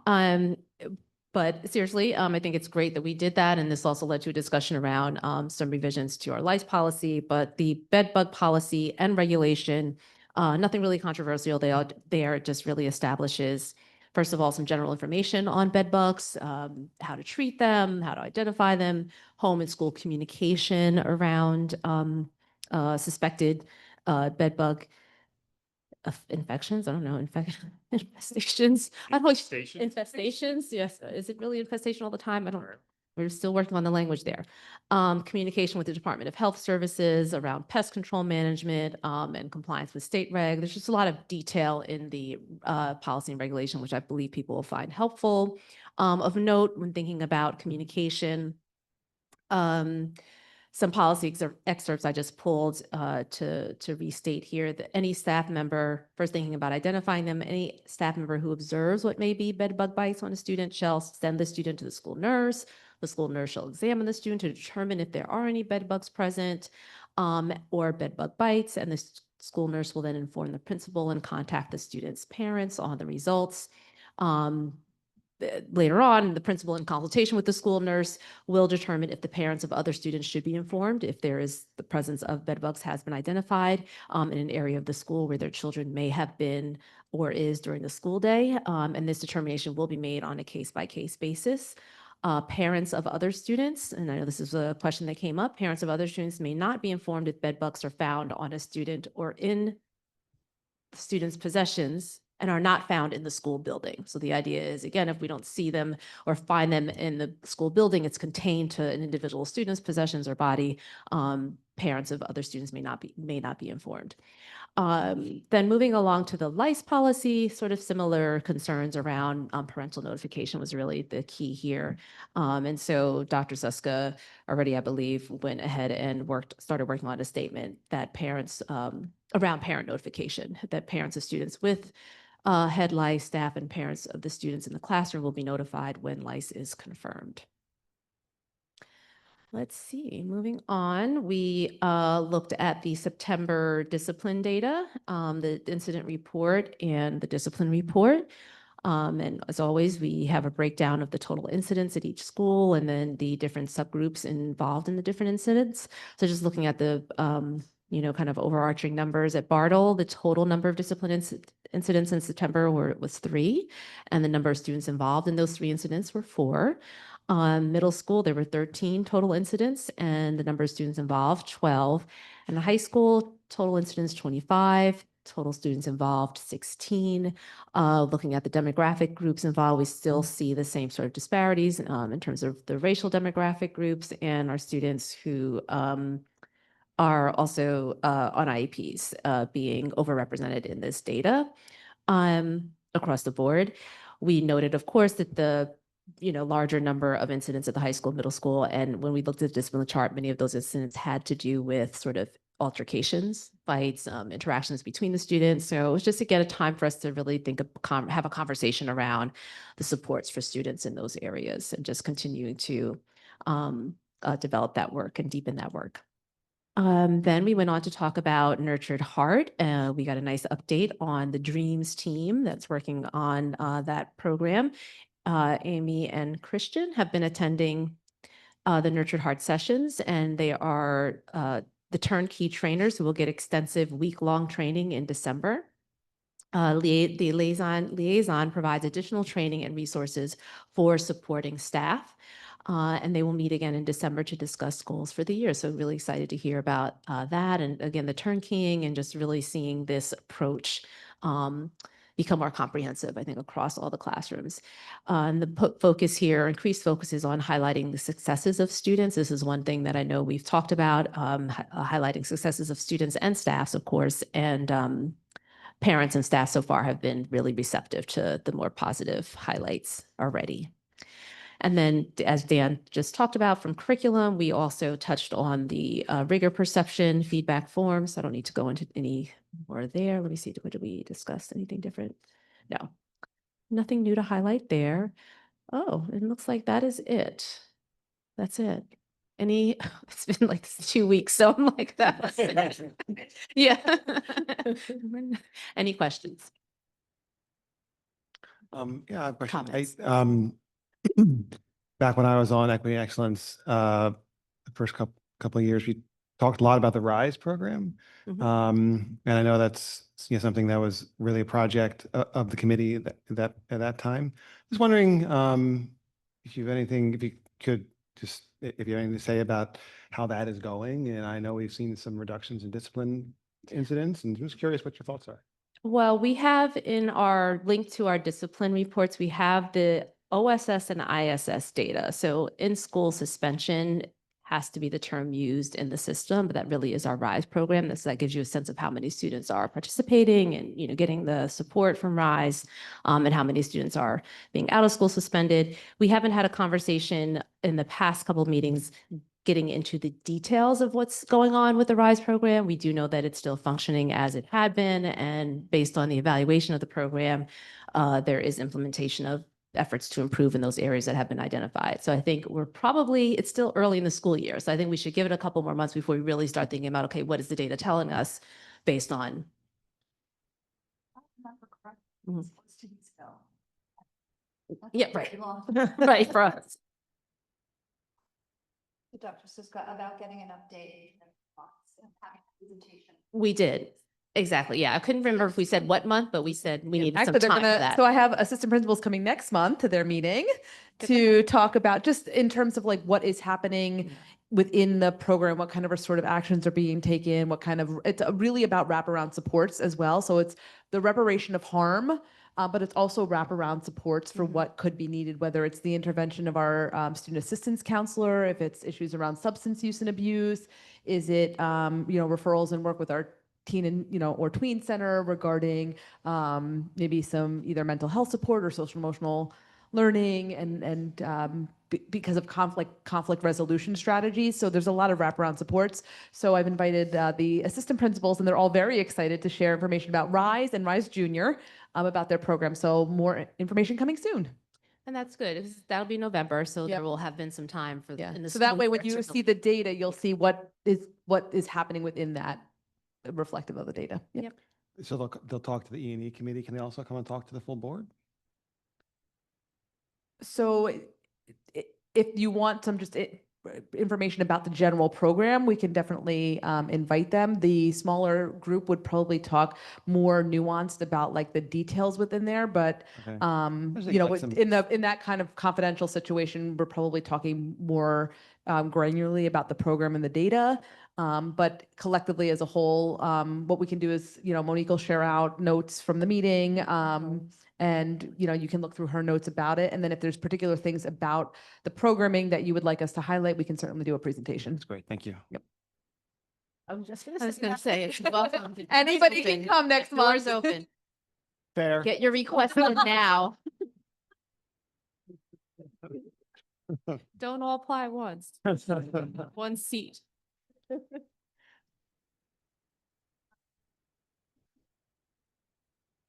Okay, Finance and Facilities met on October 14th. It was Ann, Jen. It wasn't me. No, I remember. Good notes. Why is that? I did not attend, however, I watched the recording and then did the notes. So it was Ann and Jen and Allison filled in for me on this one. And Dr. Suska, Mr. Rosen, and John Flanagan. So so if I do something wrong, please step in before me. We reviewed the action items that we'll be talking about in a few minutes. The audit was completed at the end of September, and that's why we have additional revised bill lists on this agenda. and additional reports to include that information. We have on our agenda the comprehensive maintenance plan, annual budget. That is, that's all required by state law and by CUSAC. It assures that we're spending we're spending to maintain our facilities. We're required to do that, and we have to report that out. On the other agenda items, there's well, actually, I'll cover that when we get to agenda items. We did we reviewed the facility, the current 5 projects that facilities under the facilities items, and all those projects were included in the 25-26 budget and or the tax levy incentive aid. So work is beginning on the camera systems and an HVAC at Irving and a lot of door hardware replacements and so forth. So you see all that on the agenda. Also change orders, the Bartle structural repairs are still within the original budget, but there have been surprises along the way. So you see change orders on our agenda. We also covered the bed bug policy, and we started the conversation about the lice policy. I'm not going to go into it. You guys did a great job covering it. More to come on that. Oh, the bed bug policy is on our agenda today for first read. And we made some suggestions as well on the lice policy in our conversations. And at that point, we talked about it being open for discussion at the next board meeting, but it sounds like it's going committee to committee, and then we'll come back to us next month. We had the conversation about the Champions before and after school program, and the flyer that they had been sending out, updating everybody on how things are updating the board on how things are going in the, oh, I did not mean to do that, in the after school program, with total enrollment being up to, at that point, 282 students. And there was information there about staffing and so forth. Go there. And we also covered the other larger facilities projects. Let's see, wait a second, where am I here? Oh, the field trip requests were in at that point for the 25-26 school year. And we're able to cover our share of that, which was totaling $17,000. Actually, that's money is coming from the money that we saved in health benefits when the association switched dental plans. We had a savings on that so that we're going to be able to cover all the field trip requests that came in for this school year. The audit was completed and we still have the recommendations. We talked a little bit about student lunch balance, which is the ongoing balance that we carry, even though the district is doing all we can to both have families pay what they owe and also apply for free and reduced lunch so that that doesn't continue to increase. Baseball fields in the final stages of completion. They were reseeding it this weekend. John is looking at getting water. We have a small property that will hopefully able to get us to water the sod that's on the baseball field. Bartle bathroom demolition was done. New floors being poured. Things are moving along. November, December completion date for the bathrooms. For the structural repair, they're still hoping to get it done by December or in December. Designs are being completed for the new pre-K classroom. Bids should be going out by the end of October for that. The last piece that is actually up for discussion, I could bring up for discussion here, is the greenhouse. John and Denise have worked to try to get that get something going for that within the budgeted amount that we were given through the Kushner grant. And what they have right now is the closest they've come to the budgeted amount. So that what the current proposal, I guess, would cost $229,000, but not including a lot of things like greenhouse supplies and the cost for attaching the utilities and insurance and so forth. So we could potentially at this point build the greenhouse, but then not have it usable because we need to come up with those additional funds, raise them in the future, or, so we're now at the point, do we build the structure and not use it until we get the additional funds to finish it? or make it usable, or do we return the money? And so I don't know, Janice, if you've had time to reach out to the donor, that was one of the next steps. Is it okay to open that, or is that? Again, I believe. Yeah. So Put go you ahead. On the spot, yeah. We actually met with them today. Oh, okay. And after our meeting, we did finally get the quote from the contractor to connect utilities. And Yeah. the quote is $121,900. But meeting with the donor was, I think, especially helpful. Mhm. We had a conversation with the attorney that was in charge of the estate. And they indicated that if we were to write a letter indicating all the obstacles that we faced, you know, getting through the grant and propose a different idea, that they would be willing to entertain that. So Dr. Suska set up a meeting with the stakeholders at the high school to develop some other ideas, STEM related, maybe not STEM related. We're just going to try to brainstorm something that we can actually complete within budget, and get all the quotes ahead of time before we write the letter to the foundation. Yeah. Yeah, a lot of time went by and everything became extraordinarily more expensive than originally planned. So, what we don't want to do is build this structure, and then the issue is if you don't have electricity or utilities out there, it really is only usable for a very short window of time. And our employees are 10-month employees. So, they could prepare to grow something theoretically in the spring, but no one is going to necessarily sustain it over the summer. So how do we build something that can be used maybe 10 months of the year, which was sort of the plan. But it seems extraordinarily expensive, way more than we actually thought. We were thinking north of $50,000. And when we got the price today, it was a shock to see that it was way north of the 50,000 that we had estimated. So, but when we talked to the attorney, it was really helpful that instead of just using the money, instead of returning the money, that we could potentially use it for another maybe high school science related or STEM related project. So we're brainstorming some ideas that really can be utilized for a big chunk of the students that, all students have to take some form of science, maybe biology or something like that, that can impact the majority of the students or all students at the high school. So we'll meet Friday to really brainstorm a couple ideas, and we'll circle back to everyone when we have some. Great, thank you. Yeah. Okay, that answers that question.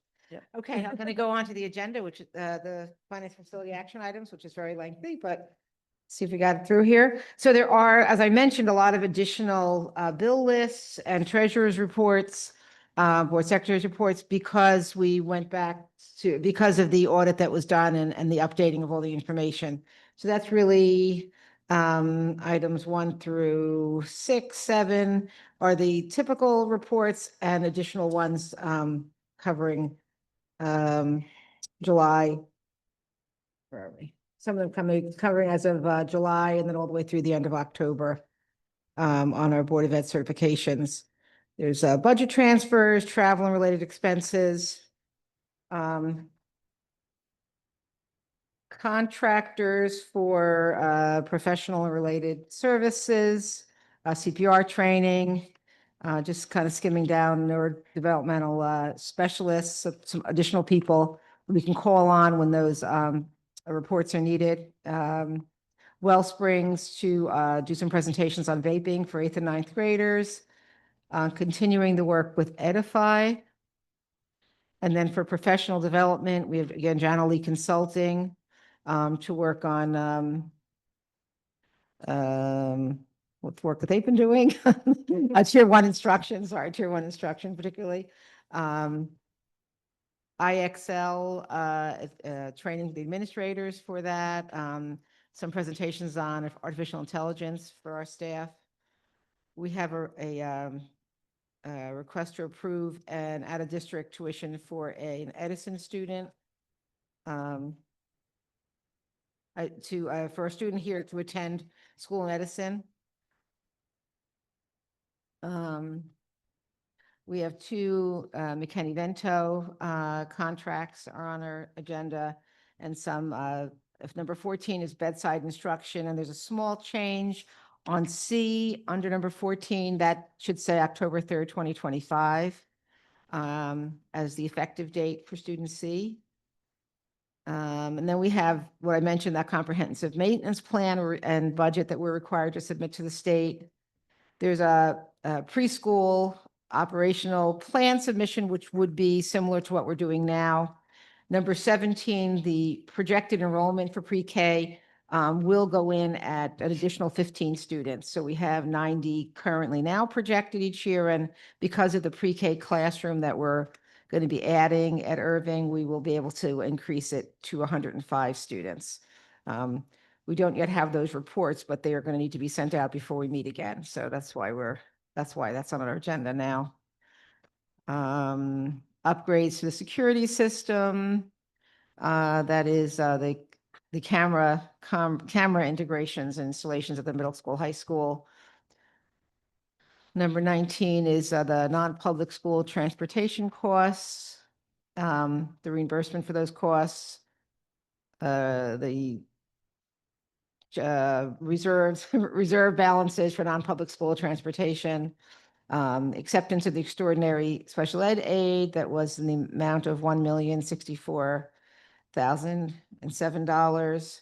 And then a transfer of 64,000 of that into our unreserved fund balance that we're allowed to do. It's an improvement of an agreement with NDK Realty. The heat pump replacement at Irving is on our agenda, as well as the new hardware on the doors at Irving and Bartle. Some of this is through the tax levy that we were able to do to cover some important work that we need to doing. Door alarms at Bartle, and also the heat pumps at Irving is number 27. 28 is a pass-through for the Children's House Montessori for cameras. And 29 is an addendum with the SS, which is the organization that gets our substitutes. And I noticed that one was, so if we needed substitutes for secretaries, there was an addendum on the cost for that. And that's the agenda items for finance facilities. Are there any questions? Sorry, before you have a question, if Yeah, I could just oh. add letter, number 10, letters C and D, the end date should read June 30th, 2026. Oh, yes, I'm sorry, I wrote it on here and didn't. Right, C, those are the neuropsychology consultations It was a through the end of the typo. school year, right? Thank you, sorry. I had a question, I think for Christina. I'm not sure about or Denise, the reimbursement of the non-public school transportation costs. Do we get all of that back from the state? Everything we put out? That's the portion that is returned back to us. That's the portion Yes, returned back, okay. yearly, we report to the state the cost of non-public transportation, and the state funds a portion of that. Okay. And we reappropriate to our current budget. So Okay. we recognize the revenue from last year and then reappropriate to this year's transportation budget. Okay. Do you know off the top of your head, like how much of that we're getting back? Is that half of it? Is it I don't. 5%? Okay. I believe it also includes aid in lieu, and our aid in lieu payments are exceed $100,000 easily. Okay. Thank you. Thank you. All right. I'll move on. Personnel. So agenda item 1, personnel, is approval of the settlement. Number 2 is approval for the absences. Number 3 is the approval of resignations. Jamie first from Irving, Mr. Ali, who was supposed to do middle school soccer but never started. Sam Perez. We are very sad to see go. Wish you the best of luck. And Lauren Spence. The approval of appointments. There are a lot here, so I'm going to kind of highlight some of these facts. So Barack Mangus is going to volunteer as the middle school soccer coach. Andrew Marinaro is going to volunteer as the wrestling coach for middle school. Matthew Brzezowski is going to volunteer as the girls basketball coach for high school. Daniel Gates for girls basketball. Frederick Kettle for basketball girls at the high school. And then going to move to Anna Rose Gable, who's going to ESL team at Bartle. Citra Shavir, a paraprofessional at Irving, Claire Corliss, school psychologist, Lucy Parry, special education teacher at high school. Hiker Domin, Hiker Domin is going to be the Spanish teacher at the middle school. Stephanie Kovler, who's going to be a design interventionist at Irving for math. And then a speech therapist, Caitlin Weber. We have also some appointments for different coaches as listed, from OQ, or not the coaches, schedule these things. Tracy Dowses is going to be filling in as an administrative secretary to the school for a little bit. So that is going to have. We have some toileting stipends. We have team treatment meetings, so staff is going to be, treatment meetings, some staff for brothers mentoring and staff for the VPAC Puzzle Night, and also for family engagement nights.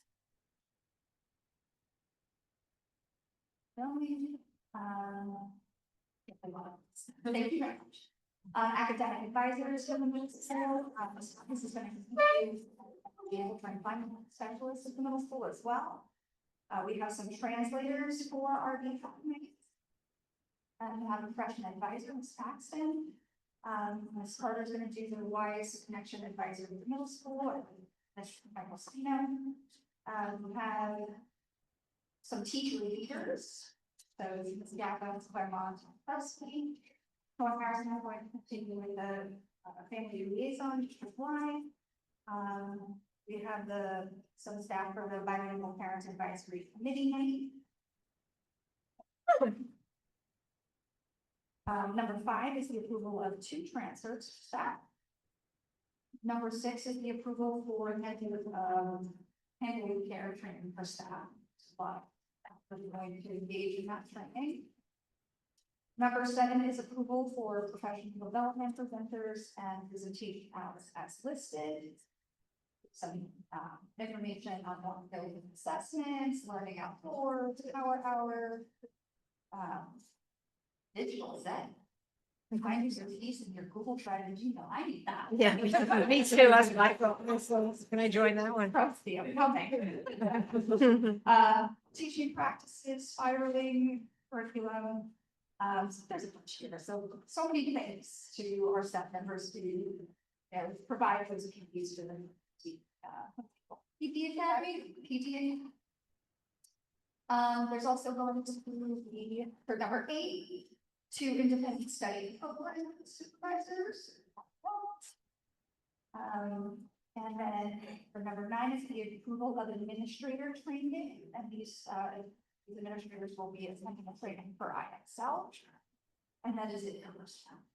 A lot of personnel appointments today. Just because we didn't say your name doesn't mean we don't love you and appreciate it. We've all the whole staff. Thank you so much for joining us. Policies and regs. So we have 4 policies, well, 2 policies. Oh my goodness. 3 policies, 1 regulation. The acceptable use of generative AI, academic integrity, and then the bedbug policy and corresponding bedbugs regulation. We also have policies and recommendations for 2nd reading. Those are consistent with public choice, student fund protection, special education, and community initiative or the SETI program. And that's it for policy. Yeah, that was not as much as finance and facilities, but. Thank you very much. I'm glad to win that one. Okay. So we're going to move on to our 2nd public comment. The Highland Park Board of Education welcomes public participation and has reserved this time for comments. Anybody in person for public comment? Okay. Angela, how many do we have on Zoom? 4. If any of you on Zoom would like to make a public comment, please raise your hand.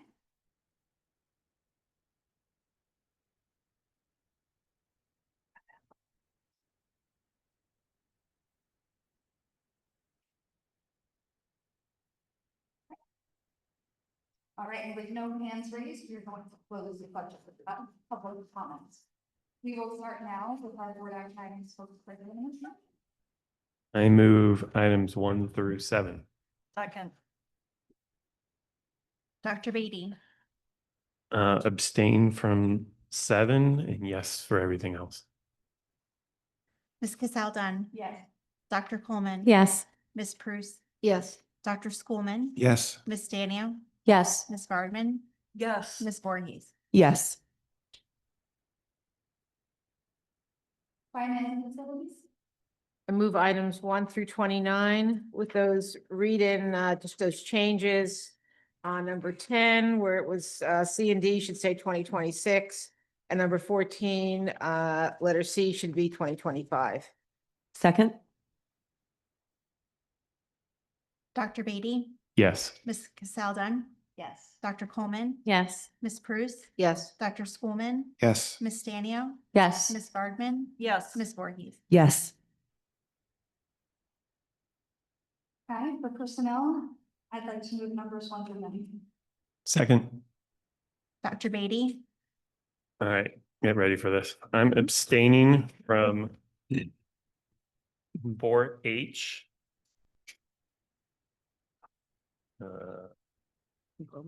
4EE. 4VV. And 4JJJ.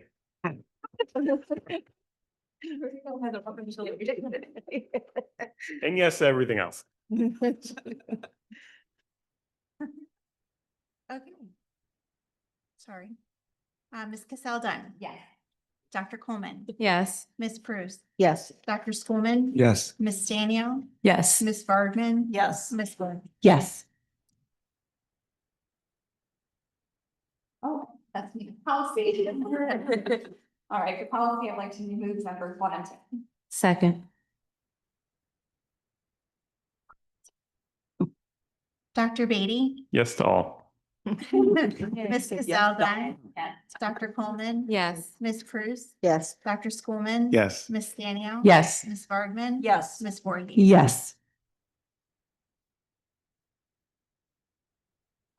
Board liaison reports. Any board liaison reports? School report.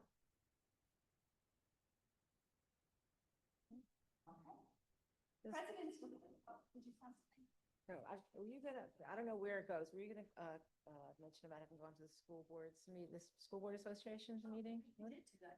Yeah, we did. We had a few meetings this month. Nikki was in person. Nikki was in person. So long ago. And JDSA. Yes, we did attend. It was last year. It was, I had written down while I was doing my dishes and watching the meeting. I'd actually just found interesting, the meeting was about cell phone policy, or a big piece of it was about cell phone policy. And my takeaway was that there were a lot of districts there that were scared to even attempt it or didn't know how to attempt it. There was a lawyer speaking from Bush's office, and another lawyer, I don't know from where, trying to give advice as how to go about doing cell phone policy. And I was thinking, wow, we're like so far ahead of that curve. And so I felt pretty good about our district having, the process that we followed worked seems to have worked so well. And so that was my takeaway from that meeting. Yes, I had a similar takeaway, like we were kind of, ahead of the game in terms of where other school districts are now, so, kudos to us, and I think a lot of the things that they suggested we did put into place, so it's just a matter of monitoring how everything's going. And I feel like they're gonna start implementing after, explaining how great things have gone here. I think it was helpful that we didn't rush it in. We took time to really figure it out.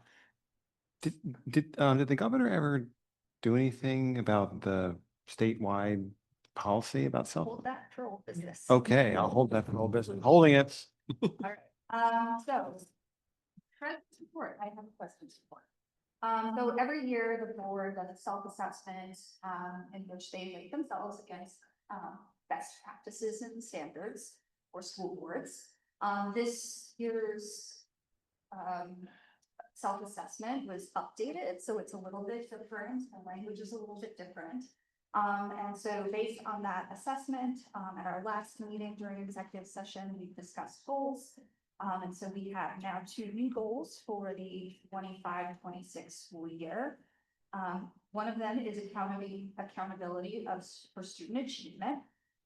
And that reads, the Highland Park Board of Education will support the Pathways to Excellence 25 to 26 strategic plan by working in collaboration with district leadership to systematically review and enhance the district's action plans developed to support our strategic goals, ensuring alignment with our district's vision, mission, and objectives. And it states the board will review policies or new recommended policies, such as attendance, academic integrity, use of AI, and make necessary revisions based on that current research and data and recommendations to promote positive academic, social, and emotional outcomes. We will approve curricula updates and or professional development plans that provide essential learning tools, technology, and rigorous curricula. There's that word again. Expand equitable access to challenging coursework, create inclusive, culturally responsive, and identity-affirming environments, and include evidence-based and measurable strategies to reduce racial, ethnic, and socioeconomic disparities. We will analyze district academic attendance and climate data several times per year to evaluate those current strategies, and meet with the mayor's office several times during the 25-26 school year to exchange information on district facilities, documenting those outcomes and action items. And then the second one, I'm sorry, can I read in a small change? It should say communication of mission, vision, and goals. Thank you, Ethan, for that. Because the mission, vision, and goals, like as it don't mean in terms of our self-assessment is more broad, but the goal that we created is really about communication behind it. So we're just going to read it. It's just a communication of mission, vision, and goals. The Highland Park Board of Education will strengthen communication efforts to ensure the vision, mission, and goals are clearly articulated to all district stakeholders and progress updates are communicated. So the board would publish our monthly public update through the district website, email list, and social media, summarizing board actions and upcoming opportunities for community input, highlight staff and student achievements in several public communications, newsletters, social media, board meeting recognitions during the school year, share updates on district challenges and progress at every regular board meeting, and increase family participation in surveys, focus groups, and advisory groups with targeted outreach to historically underrepresented groups. And those are our people.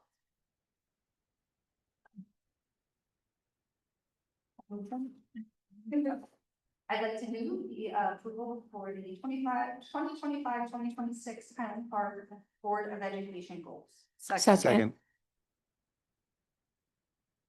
Dr. Beatty, Yes. Ms. Cassel Dunn, Yeah. Dr. Coleman, Yes. Ms. Prus, Yes. Dr. Schoolman, Yes. Ms. Daniel, Yes. Ms. Bardman. Yes. Ms. Voorhees. Yes. And I would just like to say thank you, Allison, for staying on some of our cases who needed to kind of get you feedback in a timely manner around these goals. This is kind of this happens. So we appreciate you doing that. I do anyway. So Second that. Absolutely. Yeah. Yes. Right. All right, old business. Well, what about the governor?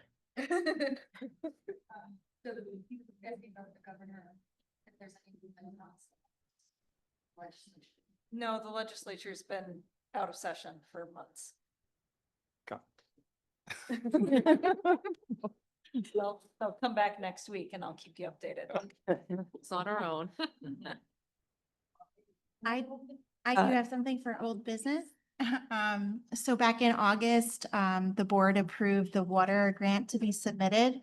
That due date back in August was August 31st. The state has extended that deadline to November 15th.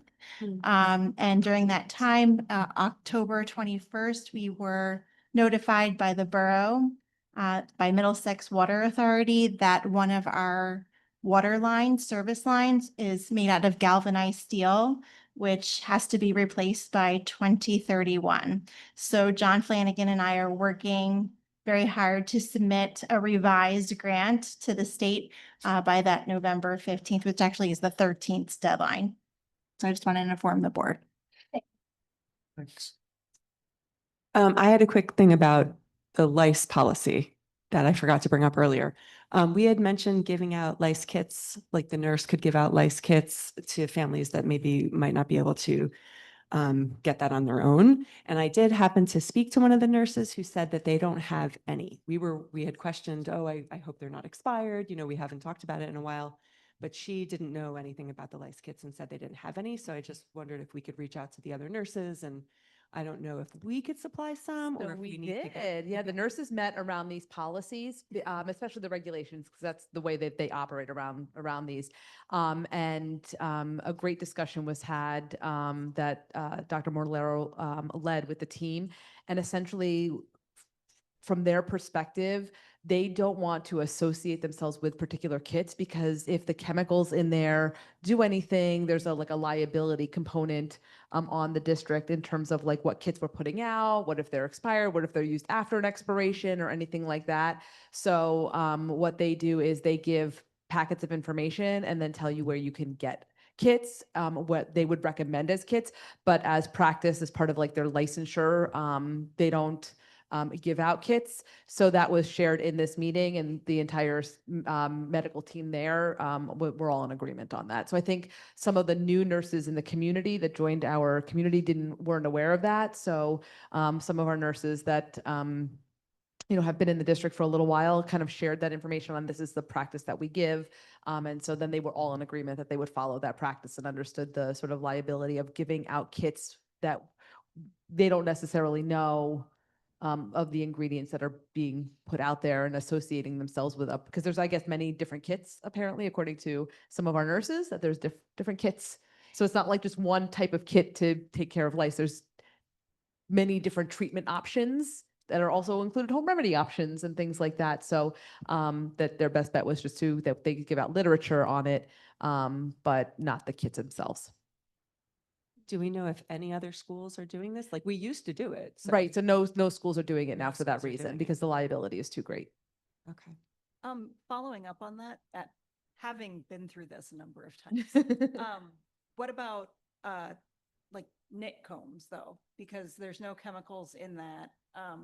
They can be expensive. Sometimes you have to, and it's not necessary. I found that the Pantene method was the most successful. Oh, there you go.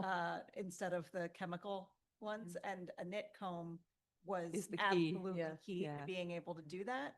So like I'll that, ask them about that. That's a Yeah. great point. Yeah, I'll ask them And about those the are knit comb. probably pretty inexpensive. and you should ask, do you have one? Yeah. And if they don't, Right. here's Shampoo and a comb kit.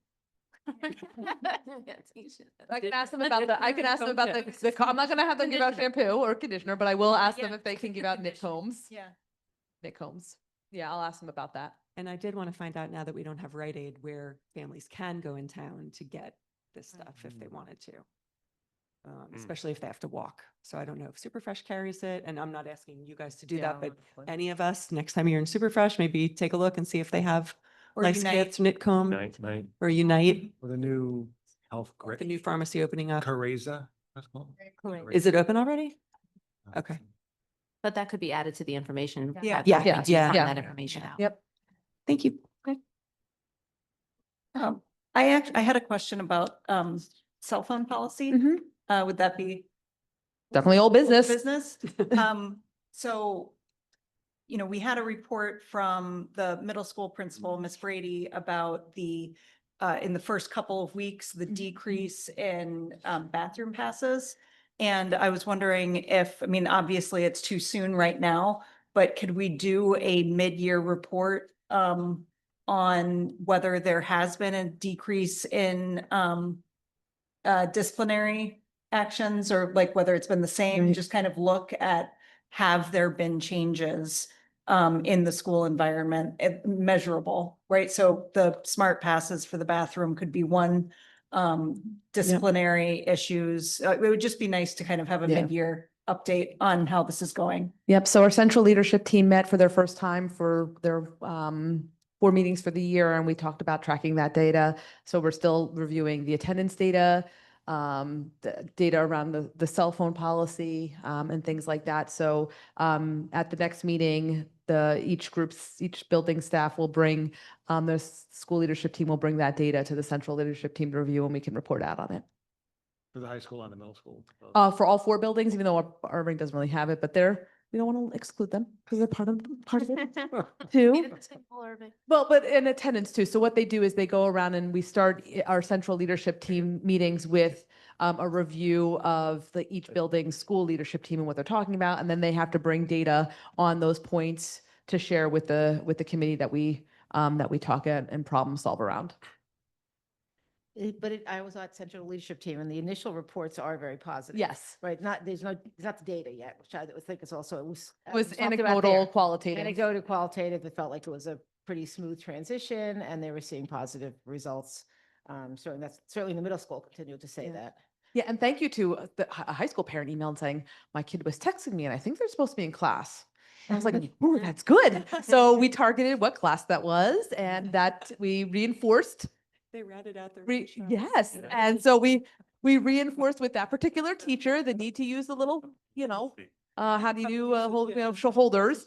And so now we can hold the staff accountable to make sure everyone's doing that. So thank you to parents for telling us when their children are texting them during class. We appreciate it. Keep the good vibes coming with that. But I haven't had anything since then, which means we're in a good place. So beware, students, when you text and call your parents, they are going to rat you out. Then that parent might get the silent treatment at home. Might have had the silent treatment at home. It's been very few, but we appreciate the collaboration. Yeah. Thank you. I would like so. Lami and I had a question about the NJSLA scores. Okay. Particularly something about what Dr. Beatty was saying about taking a more systemic approach to bridging the gaps between the performance levels and the subgroups. And we were basically wondering if that enrollment in AP and honors classes would factor into any kinds of these decisions, because based on our own experiences, Lami and I observed that the percentages of white, Hispanic, Asian, and Latino kids was sort of consistent with the percentages we were seeing on the presentation. I mean, I think I think this is what you're getting at. I think those results are feeding into like AP courses, right? So the Yep. fact that they're achieving lower third, fourth, fifth grade middle school means they don't have access to this to AP. And so I think you all are seeing it at that level, but it's clearly starting much earlier, right? Is that kind of what you're saying and thinking? Yeah. Yeah. Yeah. So we've been trying to do a lot of problem solving around that. That includes breaking down the barriers for access to those classes. So in the past, there used to be like a teacher recommendation or a certain grade and things like that you had to maybe hit to even have access to those classes. So we've been breaking down those barriers. So if a student wants to participate in one of these classes, there's no barrier to do that. So it's not like that they have to have. For certain things, there are some prerequisites that are required, maybe for some AP classes. But other than that, especially at an honors level or even AP, we have freshmen taking AP Bio. And we want to encourage that as long as they understand that, that it's a college level class. And then it's going to be a lot. It moves really quickly as opposed to the other classes. So it's just about a conversation. So we've been breaking down those barriers. Instead, we've been trying to give the students, I'm not sure if you're familiar with that, if you remember that survey, it's like an inventory of the things that you like and things that you don't like. So we're trying to use that with the school counselors to encourage students to participate in and try out those classes with the support of peer mentors, teacher mentors, additional ways to get tutoring or extra help if needed. So we're trying to encourage more of that and breaking down all the barriers. So right now there really aren't any barriers other than maybe a couple of small classes that do have a couple prerequisites, but it's not that you have to have a grade in a class, but that maybe you have taken another class prior to that. And most of those are really governed by the AP level. Other than that, there are no prerequisites, there are no requirements. It's, we want students to feel comfortable and excited to pursue something that they're interested in a higher level. But a lot of times it could be confidence, right? If they don't see themselves as a learner in that area, in that space, because of maybe some, lack of instructional components throughout their career. So math, if they don't have a strong number sense, they might not feel empowered to take it. So we want to, that's why we're really focusing, if you see things like math intervention at the primary school and ways to combat that so people feel that they can be successful in any of those classes that they take. Thank you. I actually want to piggyback on that question. Like conversely, would the AP honors students now kind of skew the numbers a little bit because there's a standardized test, and if they're doing more advanced work, would it not look like, the students who aren't doing those classes would not score as high as the students who are doing those classes? I mean, Am I explaining that? I mean, I guess so. I mean, I see like if we parse out the data and say of the 11th graders that took the like ELA, or the 9th graders that took ELA 9, how many of them were I think honor about students eighth grade. versus college Eighth prep? grade AP ELA is going to be able to do a lot more than somebody who's not in AP because they're getting more advanced work. Or honors? I mean, Yeah, and I would just be curious what the yeah, demographic is I mean, compared to that. yeah, theoretically, I mean, the test isn't, isn't designated for the AP or honors level. Are students more successful at taking the test because of that access? I'm not sure. We don't really parse out the data that granularly by student at this level. But certainly when the teachers get their score reports and looking at it, that's definitely something that, we can bring back to Ms. Rodriguez to talk about in terms of like, at the high school level, what kind of work do they do around the data? Sorry, we also had a question about the rigor survey Mhm. that was mentioned. We're wondering if, just to make sure, Mhm. this is only for elementary students? Yes. So we want to expand it, but right now just starting with elementary first to get that foundation. Yeah, no, we were thinking like that same thing about expanding it to high school students Mhm. because there are, like, Bree mentioned that there are differences in like classes and we want to make sure that it's consistent. The standards across the classes are consistent, so. Yeah, I love that. We did that many years ago when we were working on the honors distinction for ELA 11 and US History 2. We actually had focus groups and got input and feedback from parents, staff, and students, and actually found collectively in all three of those stakeholder groups, the idea of rigor meant more of something, more work, more reading, more homework, which was really consistent amongst all three stakeholder groups, which was very interesting, especially for teachers to understand that, really the reality of what rigor should be is deeper into something. What does it mean to go deeper into something? And that really is what, when you get to the high school level, what really an honors or a higher level class should be is how do you go deeper in there? And so what we did in those two grade spans was develop rubrics, and I only know just because I was intimately involved in my previous role in helping that group develop rubrics around key skills like analyzing, evidence, constructing arguments, that kind of work around those key skills that are in actually every curriculum. And then what does it mean to meet the standard for that skill? Like construct an argument for something, right? So what does it mean to meet the standard of constructing an argument?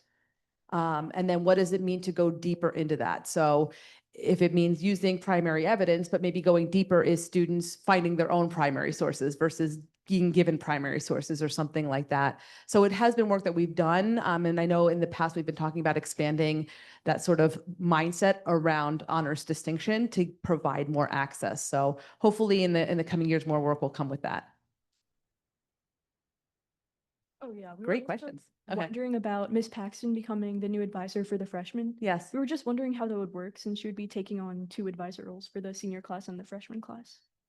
So that would be a great question. I could ask Dr. Donovan and get back to you, or if you don't mind bringing that question to her attention. I know that they're usually, my experience when I had done a role similarly in my school was that usually their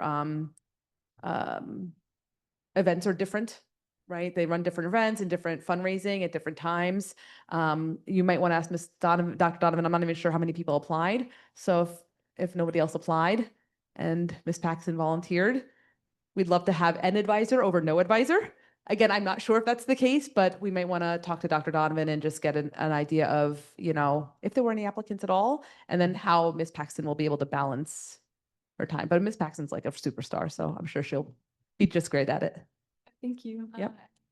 Last thing, is this when we like respond to the public comment or? is that- So we typically don't. So what I'll do is I'll email you both and just say, here's a bunch of questions, and then just respond to me, and then I'll make sure it gets back to the person directly asking the question.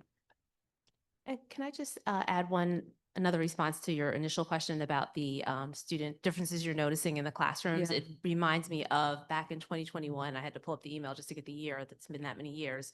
There were student group presentations to equity and excellence and then to the broader public around research that students did in Dr. Gold's race and gender class around this very same issue that you all raised. And so if you'd like to see the actual PowerPoint presentations the students shared, because it was really insightful. They had some qualitative, like question and answer information from students, from the student body about what they're perceiving and what they're noticing, and how they also attributed to their early experiences and really in Bartle, like how they saw the differentiation starting at a young age in the reading groups, right? Who are in certain reading group levels, right? Based on their demographic status. And so they also talked about what they notice in terms of like self-segregation too, among some of the student groups that you're noticing are not represented proportionately in those AP and honors classes. So it's just really interesting to hear the student perspective. And it's just telling to say that we're still here struggling with this same issue, and the dial really hasn't moved a whole lot. And it doesn't reflect that there hasn't been an effort and initiative around work around it. It's just it's just a very complex, deep-rooted issue that certainly isn't something we experience exclusively. But I'm glad that you raised it, because we always have to keep this really central to what we do here at Highland Park. And it, as you as students see that affects you too, right? Because you see the differences in your classroom, and we don't want that. We don't. So I'll be sure to share that with you in case you're interested in hearing what some of your. Can you share that questions with are. me too? That was a Yeah. little. Yes. Yeah. That was. Yeah. Something. So back to school night for the parents at the middle school was great. I really enjoyed hearing from Dr. Robinson and Miss Brady and meeting all the teachers. Awesome. The only truly unsettling thing about that night was the bell. Oh my Lord. The buzzer in between class periods. And I know it seems like a little thing, but I was just imagining if I was a student bracing myself at the end of class every time for that sound. Is there anything we can do about it? Change it to a chime. A chime? Let me just tell you this. Both schools have some sort of bell system to let them know, right, which is different from elementary. You have a bell rings and you move to your class. I will say the system that we use for the middle school bell system is incredibly antiquated. It's not a bell, it's a buzzer. Buzzers, the system itself and how it happens is a very antiquated system. I'm not going to get into the weeds on this, other than it runs on a laptop in the main office on a very particular laptop, because it's a very particular software that's very old, and you have to pick up a phone, hang up a phone. It's a process, and then changing is a whole nother situation. We could definitely upgrade depending on where you would like to spend your money next year. We could talk about that maybe in finance and facilities, get some prices on how to upgrade systems to make it a more friendly sound. Some chime, or something like that. We could do it, it's like a doorbell where you can maybe change it depending on the season or something like that. I don't know. Great. Those things probably come at a cost. How much that would cost to upgrade our system, I don't know. And I don't want to speak too much about it now. And then we can look into it. We can get some prices. And if it falls within something you would like to budget for, Great. we could certainly look into that. Not a problem. Love it. Taking Thank notes on that, Denise? Ethan was traumatized. That's the first time I've ever heard. I've been in the middle school for years, and I've never heard a complaint about the. It just becomes background noise. I guess it's just something you're used to, right? You're just Yeah. like, oh, I'm used to it. All right. Middle schoolers are resilient. Yeah. Well, and the best is if you're in the media. parents center, are you not. get- But at Yeah. the media center, you get both Parents are bells. fragile, but Yeah, in the media center, you get both bells. You get the bell from the middle school and the high school if you're in the media center.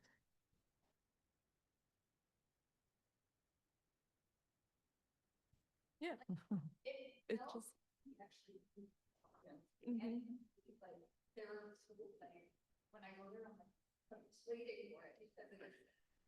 But they are super Very expensive. Really? Also at back to school night, they're running, I imagine they're running every few minutes, right? Versus every, like a longer period of time. So, and kids, it's just background noise to kids, like you said. It just. I don't know. It is, but to Alice's point, there are some students who are startled. Certainly, I know some of the students we work with still get startled, even though it's a daily thing. But if we do this, if we have the money somewhere for this, maybe a student survey, what kind of sounds would you like? Let's play with this a little bit if we, really want to. Before we solicit feedback on what sounds they like, we should look at how much it would cost to upgrade our current system because Yeah, exactly. my guess is that because it's so antiquated, it's not just the software, it's probably the whole system. And I know when we upgraded the one at Irving was very expensive. Yeah, we believe it. So All stay right. tuned. I look forward to the next report. I'll make sure there's no large buzzer to This is sound my it news. out. You think cell phones were bad? Wait to hear me about the bell. Okay, I love it. But also thank you for the positive feedback though.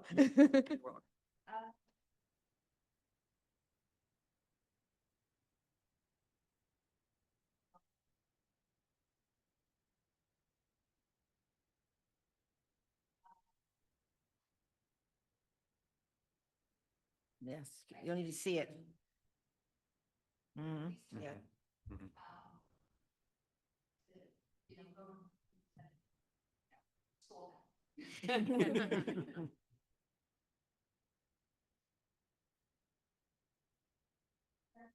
Second. Second. Aye. Thank you.